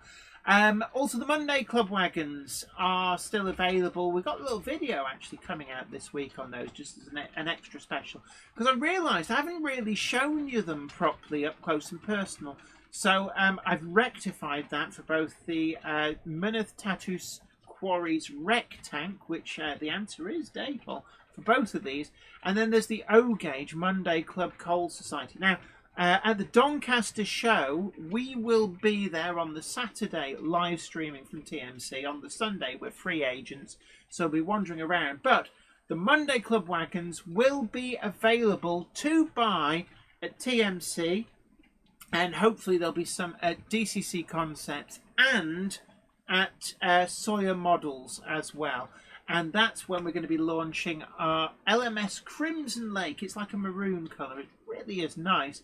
Monday Club badges. We have got less than 10 of the green ones left. So if you're looking to get every single colour, or indeed maybe you're going to be checking out Colne Valley Railway and you want to get your 10% discount off admission, or maybe you're going to one of the other shops that are offering discounts for in-person shopping, then get your orders in.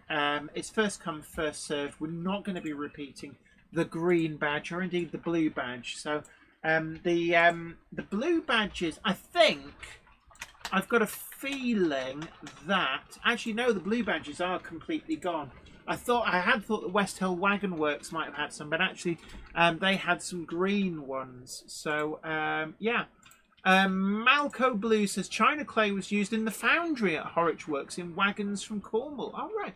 So the clay hoods would have got all the way up to Horwich Loco Works. And indeed, the Accurascale 16-ton mineral wagons, apart from those poo ones, they also did a couple of Bolton area wagons. They did the Central Electricity Generating Board Kearsley power station yellow ones. They look very eye-catching. But then the rail blue ones, yes, indeed, 16-ton mineral wagons, painted in BR rail blue for internal use at Horwich Loco Works. So you could actually mix and match those with the forthcoming clay hoods. So we're up to the point where we're going to have a few videos. We haven't got many.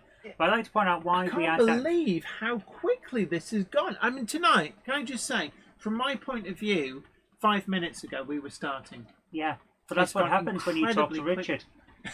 Yeah. You two get on so well that time just flies by. I know. Richard Swiderski says, when are the Crimson Red badges due to be released? Doncaster. Doncaster, 8th and 9th of February will be when they first go on sale in person at the show. You should be able to get them from us at TMC, Sawyer Models, and also DCCconcepts will have a stash. I need to point this out. Stevie Film says, I ordered the green MC badge. Where is it? If you haven't had it, then send me a message. Yeah, send a message. This is the thing. I don't have all the details with me right now, but I will look into anything. There was a guy in earlier on, and I put into the comments, send me an email with a picture of how it was damaged when he got it. The first one that we've had where it's been damaged. Let me know, and I'll sort it out for you. I've got a handful of them put aside just for this sort of thing. Can I just say, for people who are worried if they get one damaged, worried that they might miss out, we always hold back a few for that. So, actually, just to illustrate that, there's a blue one. Yeah, we keep a couple back. That's actually from the ones that were held back in case of issues. So, don't worry about that. And as we always say to people, if it's going overseas, it can take a little while. Can take a lot longer. We had somebody in Australia who Stevie Film says it's coming to New Jersey, so it will take longer. Yeah. Right. Chances are it's still on its way. Right. But like I say, I've got a few held back, so don't worry. If there's any problems, then just get in touch. Let us know. If you've got a damaged one, if it's arrived damaged, let us know. Yeah. We can sort it out. It's not a problem. Yeah, it's not a problem. Sarah Davis says, I nearly lost my badge last week. It's on my handbag and got caught on the car door. Can I just say, somebody lost theirs in front of our layout at Warnerley. Because I found one on the floor in front of it. So you don't know whose it was? I had no idea. I didn't want to. It's this I say now, well, whose was it? I'll get 100 people going, oh, it's mine. That's the problem, yeah. I was hoping that somebody might send a message and either try and buy one and say, oh, I lost one, so I need to buy another one, and then we'd know it was there. I'd just send it back to them. Yeah, and say, look, there you are. Don't worry about it. But I'm not in this for making Trevor's TT train says I've arrived a few minutes late. What have I missed? Hey, Gandalf. Monday, get off,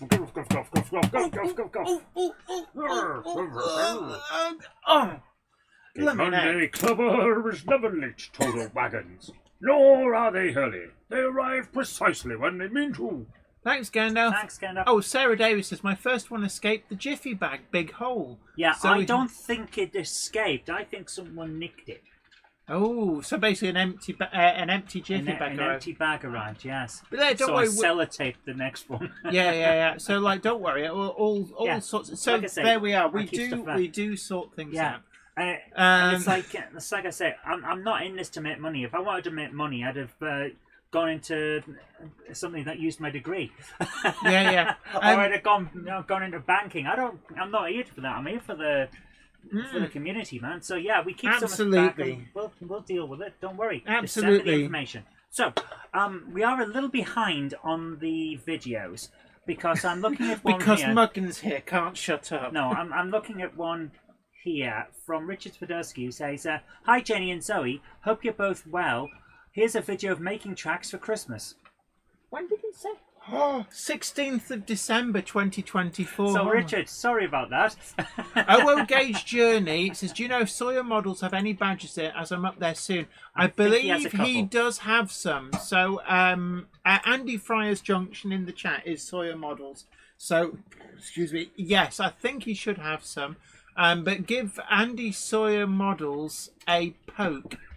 Hey. So Andy Fryer's Junction, a poke, and see if he's got any left. Right, anyway. Christmas model railway. Candy Richard canes. Sugarski says, "Thanks for showing my Christmas video. We're a little bit late. Sorry." Yeah, it's you know how I it do is. like making tracks. We get sent so many videos. I know. But this is actually. I really like those displays he's got as well. Yeah, That tell you where things are. Oh.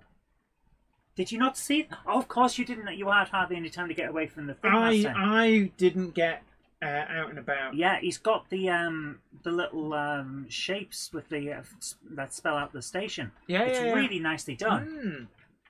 So there's a lot going on here. It's really, so really nice. nice. Oh, there's a little snowman. Oh. So this is the new bit, isn't it? Yeah. Yeah, this is Watford. Yeah. Yeah. It's so nice. Was this at? Where was this at? No, this is new. We haven't seen this. Oh, bit. I have seen that bit. That bit was at the last show that we went to. Are you sure? Oh, Yes. right. It shows how little I get out and about. That's the problem with this layout. If you haven't got an hour to try and get closer and closer and closer to actually see it, Yeah. then you don't see it all. Hey, look, it's that bridge is. There's a bit missing off that bridge. But look, it just ends. Yes. Geronimo! That's what happens with model railways. It really is such a nice layout. Oh, look at that! Look, and it's like you can almost see the parcels that Every has lobbed over one of those garden gates. Wow. It's so nice. It really is nice. Next time it will be at the Bluebell Model Railway show. In fact, I think it's June. We are going to be at Bluebell Model Railway show with Minith Tattoos, but Making Tracks will also be So there. this is the open date. I'm going to jump it on a little bit. So You get the idea of the scale. For those who haven't seen it in person, look how big this thing is. can I just say as well, when it's at the cathedral, it's a great opportunity to go and see it because you don't get quite as much of a scrum as you do at shows. Yes, it shows everyone's there to look at it. Oh, Sarah Davis says that's the parcel force wagon I gave to Pete Waterman at Getz in October. Nice. Cool. Still haven't seen the Monday Club layout sign. I don't think he's put it on. Well, he's doing this as a real thing, so it'll probably be on his layout at home. I doubt it. Or maybe it's in a packet. Maybe it's in the bin. Nah, I don't think he's that kind of guy. Nah, might have given it to somebody. I did give him one of the Monday Club badges, so he does Nice. have one. I said to him, you probably don't need the discount because they'll just give it to you anyway. But there you are. So this is really nice. It's a lovely layout. Yeah. But we do have to move on because we haven't got much time. So Absolutely. Thank you so much you for so saying that, much. Richard. I'm going to press the button. Hit the lever. OO Gauge Journey says, I'm planning to go to the Making Tracks event at Chester next time if it comes. definitely worth it. So there we are. Going to the Dog says, Evening Team Monday Club, a slightly late arrival, but made it. Ooh. A Monday clubber is never late, Toto Wagons. I was already awake, Jenny. Stop it. I didn't early. prod you. They arrive precisely when they mean to. I'll prod the covered Thanks, monkey Gandalf. instead. Ow! There we are. Look.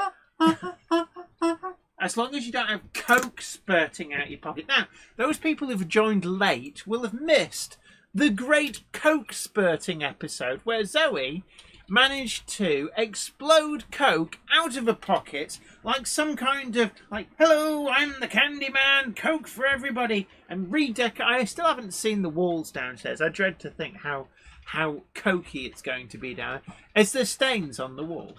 Do we need to get redecorated? Zoe?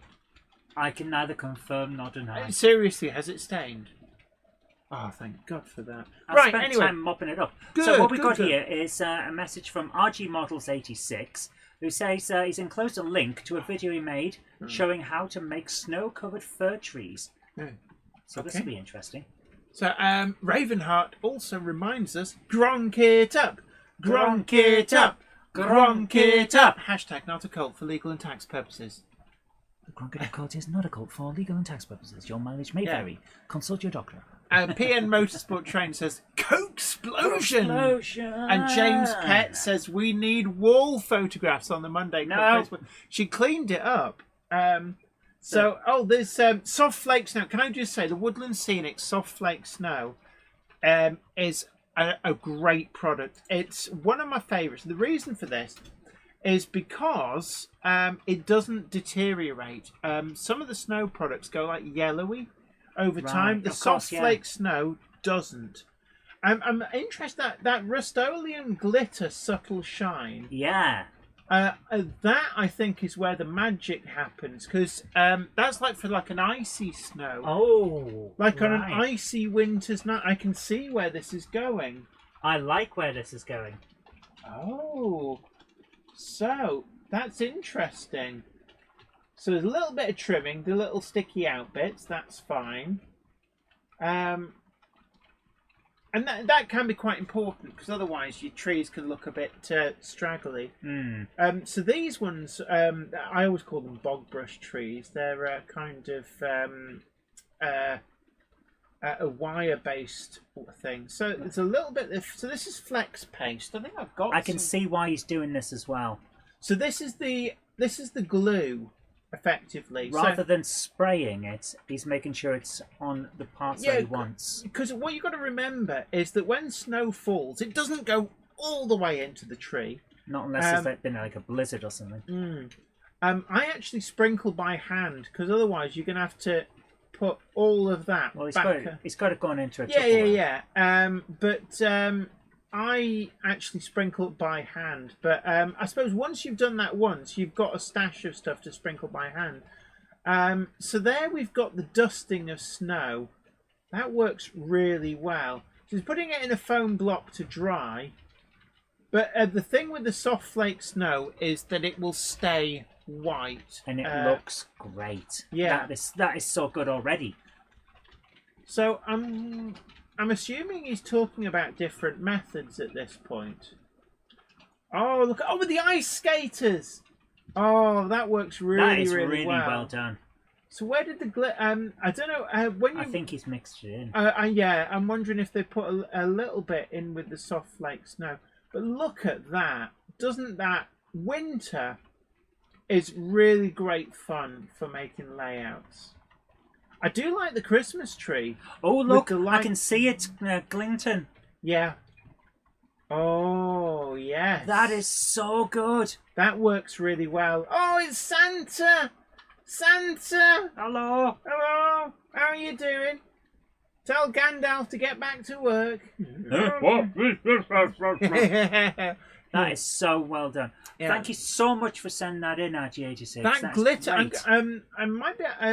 Thank you. I'm gonna have a look at somewhere like the Range or Hobbycraft and Yeah, see if I think you need some glitter. Yeah, I need glitter in my life. Well, you don't, but you Yeah, want. yeah. You want glitter. Yeah, Right, yeah. we've got time for one more, I think. Yeah, This one's from- Griffey, I know dust is a big problem with snow scenes because it makes stuff go a bit yellowy. But It'll also make it go grey. Yeah, but the Woodland Scenic Soft Flake Snow, can I say that product gets a massive thumbs up because it stays white. Railway Day says, are you tempted on one of the Hornby steam generator locomotives? I am, but it's a cost issue, to be honest with you. And I believe Mark Wilson is in. Wax of the DeLorean says, evening, sorry, I'm decorating my son's house for the next few weeks, top to bottom. Could you do our landing? Because Zoe's redecorated with You're not going to let me live this down, are you? No, I'm not. It's like when I got the phone call saying, I don't want you to worry, but... And there were several occasions where the conversation on the phone started with that. One of them was, but I set fire to the microwave. That happened one time. Or, but I've woken up in A&E. Could you come and collect me? I don't know where I am. That happened one time. Yeah. Okay, that happened 4 times. Yeah. There was a period when that happened a lot. Thankfully, we've had you fixed since then. Yeah, I'm on the right medication now. Anyway, Okay. we've got enough time here for another video. Yes. So this is from JL Railways. We finally got round to your video. Yes, sorry about this. It is from the 5th of January, so we're speeding up. Yeah, we're getting there. Getting through So some this of the is JL Railways, a 34070 Monston and LSWR 563T3. Manston, not Manston. Manston. Sorry, I thought it was Monston. No. Climbing up out of the Swanage on the winter warmer. Okay. A big hello to you there, Jerry BVR. Here we It's go. been lurking, so we'll forgive him. Hello. Steamy. I thought for a second that was a guy standing there with a high-vis vest, but it's not. That's a small sign. Thank you, Ham Shackleton, sharing the links to the pin badges, less than 10 left, and the square you. tanks, the rec tank as well. Just get them bought. We will have some with us if there's any left Looking at out the window to see if they're Doncaster. going. But you can't guarantee we'll have any by Doncaster. Hopefully, I just fingers crossed they all sell so we can start work on the next one. I would like to hear from people what kind.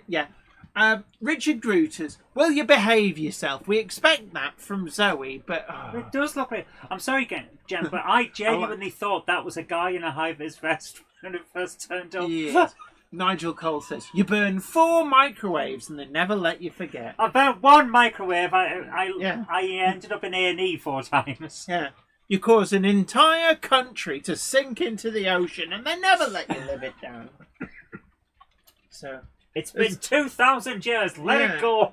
there's I'm wondering, like, there's like a light effect. I don't know whether it's a reflection from the ash pan or whether that's just It is a interesting, light isn't shining from the side or something. But interesting effect that. it? We have an artist. I think there's a burning microwave on that logo. Yeah, dear. I don't know, but there's a lot of coke spurting out of its pockets. Nigel Cole, behave yourself. No, it's Manston Warbler Productions. It's Manston, apparently. I'm assuming that there's like I don't know that light around the motion. It's a reflection of the ash pan. Is right. Fair enough. It's not often you get to see this angle for a locomotive, is it? It's a light on the underside, Jenny says. JL Railways. Yeah. Oh, right. Oh, they've souped it up with underlighting and. Does it I glow bet it can- blue and go? Yeah.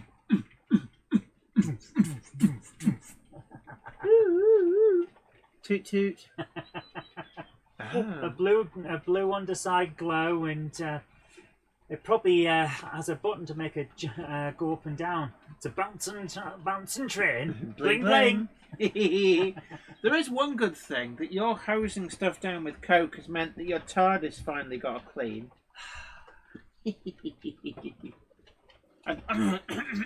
TARDIS! Need for Speed Steam Edition. Yeah. It really is realistic weather, and it looks fantastic. Grand That steam Theft. generator is amazing. Yeah, Grand Theft Train. Toot toot. So let's move it on a little bit. See if we can find the T3. No, this is the end of it, Jan. Oh, is it? Oh, right. Because he mentioned the T3. I didn't realise. It might be on it. Ah, yeah. Yeah. Richard Knoll says, has anyone seen a rave party video where what was assumed to be a Class 90 number 90023? Sorry, no. No, sorry, hon. Robert Cesare says, that one. time for Billy's replacement wallpaper and microwave. I have, however, seen that one that goes around a lot of all the cybergoths raving under a bridge to the Thomas the Tank Engine theme. I'm sure that's been dubbed. Of course it's been dubbed. Yeah. Right, so maybe we have one just enough time for Mark Wilkes's pictures. So very, very quickly. We're going back in time again. This one's from the 6th of January, so we're getting close. And he says that the work continues on the layout up near the Firth of Pentland, a few miles from a nuclear plant. This is the factory complex Glow in the dark that I bought from Sawyer. Weathering is a little more than a blast with mechanics by Mechanicus Grey by Warhammer. Like the depot area, it will be lit up as well. So he's going in with Mechanicus Grey, which I happen to know what it is because I use it myself. Oh, okay, right. So we're gonna press the button, hit the lever. So we've got. Good night to you, Caroline. Take care, and hopefully see you later. Thanks for coming along. So we've got a bagpiper. I like the ionic plinth that he stood on. Are you sure it's ionic? You're not Doric? Or is it Corinth? No, it's not Doric. I think that's ionic. Corinthian is the one with all like the sort of like flowery. Ionic's got scrolls, and Doric is just flat. So what do you think those are there? Scrolls. From my angle, they look like scrolls. So it's Doric. No, scrolls is ionic. Muppet. All right. It is ionic. Yeah, yes. Thank you. Boom. I'm sorry. I'm not completely all fair with from ancient Greek. Invincible. You're something. Yes. J. Paul Anderson says ionic indeed. Harriet says watched Rogue Heroes last night and realised that the train they blew up in the tunnel was Camelot on the Bluebell Railway. Camelot. I hope it was only a model. Right, anyway. It's nice to see this I like kind of angle. These sort of angles look great. This actually reminds me a little bit of the line that went down to Salford Quays from what is now Salford Crescent. Or indeed, actually, the Longbridge branch where it runs through Preston. There's parts of that looks a bit like this. I always like this kind of angle because it really makes you feel like you're there. Yeah. I'd have He's done a lot of good work with these leaves. See, I'd have a lot of bushes and stuff at the side. Stuff like that always gets very overgrown. And it's actually a good place to use things like loose leaf foliage. Then a bit the Eddie Stobart. TARDIS. Oh, well spotted. I'm like, is that a Hino? What make is that truck? Is that a Hino? On the right. I honestly couldn't tell you. That looks... I'm going to say Hino. I have no idea what that says. I can't read it. I honestly can't read it. But that's overseas truck. That's a Scania on the left. I recognise that. Yeah, a lot of people... Nice angles. Dominic Z, our Kickline correspondent. It's great to see you. I hope you're well. Gandalf, we have late comers. A Monday clubber is never late to the wagons. Nor are they early. They arrive precisely when they mean to. Thanks, Gandalf. No, it's not a Leyland Daff, Andrew Bettis. It's I don't know. It looks like I'm going to say Nissan Diesel suggests Santec. Doesn't this factory look like every single public school that you ever went to? Well, you wouldn't know. You went to private. I went to every single industrial facility. Can I just? I went to a posh school. Every single state-run education factory. I wouldn't know. I never went there. Yeah, my nanny wouldn't let me. We jest, but it's actually true. I had a nanny growing. Well, it wasn't. They weren't really for me. They were more for my little sister. I just tagged along. Griffey says his school was all prefab cabins. Yeah. A lot of places were like that. Yeah. Oh, Oh. this looks really nice, actually. Yeah. I love the textures and the stuff. I think like bushes and stuff will really start to make that scene come alive, and like ivy and stuff. This is looking really, really good. Thank you so much for sending that in. It's gone off the screen. Dominic Z was telling us about something. Where's it gone? Dominic Z, our Kid Clan correspondent, says, Jenny, I got something great yesterday. It's a convolute of classic Hot Wheels cars. The convolute even includes Spine Buster from Accelerators. Okay. Cool. Excellent. So thank you very much, Mark, for sending that in. That was great. James Pett approves of Mary Poppins. Who wouldn't? Right, can you scroll the thing down? I'm pretty sure that at some point some of the adults in the film didn't. Rubster's Trains and Travels says nice photos. Warbler Production says TARDIS by the signal box. Oh, yes, Richard Brighton sent me a message saying, sorry I took up so much of the show. Dude, no, it's it fine. was a pleasure.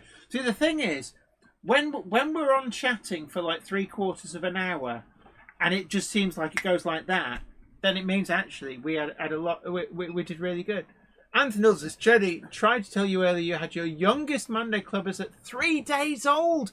She's off to bed now, born Friday night. Oh, congratulations. Getting in there while they're young. Absolutely. Congratulations, dude.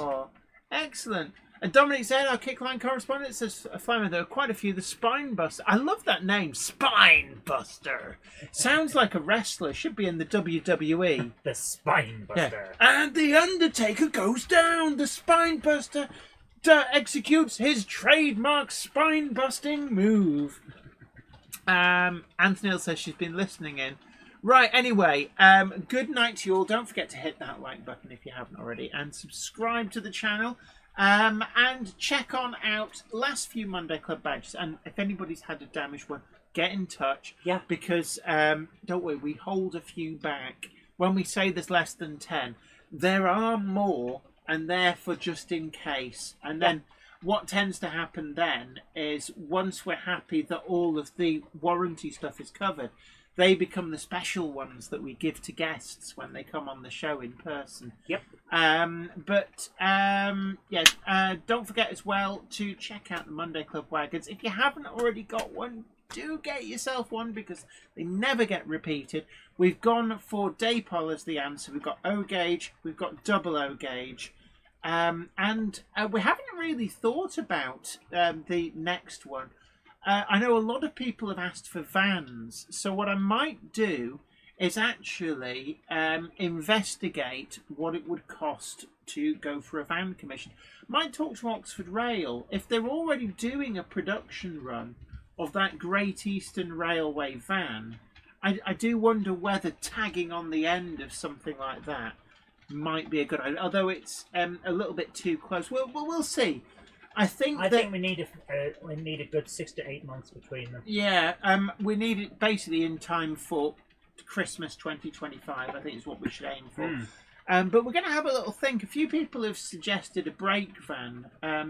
So we're going to have a think. Oh, thank you so much. Andrew Bettis very kindly donated £1.99 on the Super Duper Chat. Thank you so much for your generosity. And don't forget as well that the Game Hammer Classic Gaming Monday Night Retro All Request stream is coming up straight afterwards. You'll get prompted to carry straight on over, where your live stream goodness will continue. And Cupboard Monkey, what will you be playing tonight? Well, it's the request night, so whatever people request. Basically, the rules are, if I've got it, we can play it. Yeah.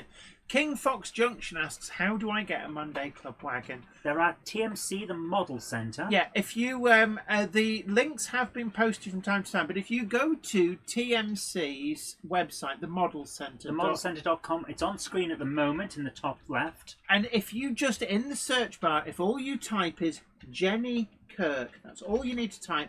Hit search. and you will get the two options, or alternatively, you could just follow the links to Fly, whichever one is just posted. So they're the links.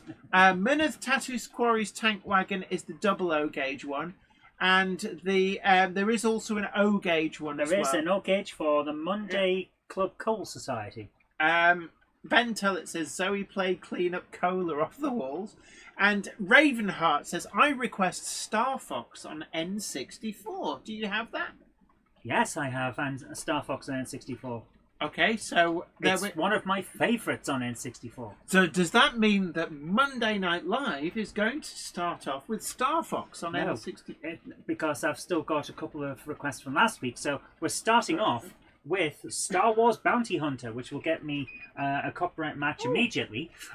Somebody just said the Intercity Gronk is running, and you're right, it blooming is. Is it? Look. Oh, it is. I have no idea. It's been doing that all night. It's been trying to gronk it up. Yeah, it's quite warm. Oh, bloody hell. It's actually, can I just say, it has worn how clean the are treads. these tyres? No, they're beyond that. It's gone through the nickel. They've gone brass coloured. Oh my... no, I've broken my little person. Oh my goodness. I don't know why it's done that. That's like an errant DCC signal. Did you accidentally tell it to start? No, I think sometimes it thinks it's getting told to do something, but isn't. Well spotted. 08673. So that's actually a TTS decoder that's in there. But oh my god, it's actually, one of the rods has bent slightly because with the torque it's been put through. But look at the wheels. You see how they've gone like a copper colour? Oh my goodness. The wheels have actually gone a copper colour because it's... Is that your latest one as well? No, that's not the latest one. But that's one of the reasons I need my Gronk shelf. Because that's just been well spotted. Yeah, bad Gronk. Has it cut into the track, says Griffey. You know, there may be... I am quite intrigued. I can't feel any dimples. Oh my goodness. I don't think it's damaged the track. It's not heavy enough, but it has actually shined its wheels all the way through the nickel. That is quite intriguing. On, you crazy Gronk. So anyway, until Richard Grutus says, here you have a Coke problem. Haven't you, Zoe? Now you go and mop up your mess. But look, anyway, Dominic Z, our Kickline correspondent, says, do you have Hot Wheels World Race for the video game? I do on PS2. I have it on PS2, yes. Yes, we've got it on PS2. Okay, we'll play that tonight as well. In fact, you've got several Hot Wheels games on PS2, because we went out and by tried... several, you mean two, yes. We worked hard to find the other one. Right, anyway, set up. Absolutely, so you guys take great care of yourself. Happy modelling. Bye for now. Bye. Train now departing is the 2110 service to the Monday Night Live show on Game Hammer Classic Gaming, stopping at Myneth Tatis Newick, Grove Street Yard, Bolton Trinity Road. We'll circle back to Weir Yard just in case anyone's come in late. Then we're off to Packham on the Back, Huggleton on the Hill, Butts Farting, that unnamed route that Jenny said had a name and it turned out it didn't have a name. Eindhoven, Pittsburgh somehow, and then on past Three Cocks, all change for Lord Hereford Snob, to Easy. the Monday Night Live show on Game Hammer Classic Gaming. That's the 2110 service at Game Hammer Classic Gaming. If you go up to the loft today, you're sure of a big surprise. If you go up to the loft today, you'll never believe your eyes. For every train there ever was is gathered there together, because today's the day that Jenny does the Monday Club. Good night. Monday Club for everyone. So come on and join the fun. Say yum yum and rub your bum. What? I don't know. I ran out of things that rhymed. Go on, sod off and go and play Star Fox in the N64.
I shall just check on what the coke on the wall situation is like.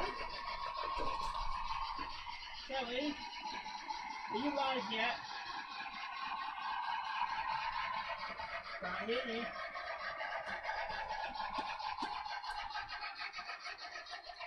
Are you live? Okay. So, I just had word that Gamehammer Classic Gaming is now live. So, gonna love you and leave you all, and you take care. Don't forget that we've got our massive video on the Accurascale 16-ton mineral wagons coming out later this week on Friday. We'll have a little short on that as well, coming up a little bit before. But until next time, you guys take great care of yourself. Happy modelling. Bye for now.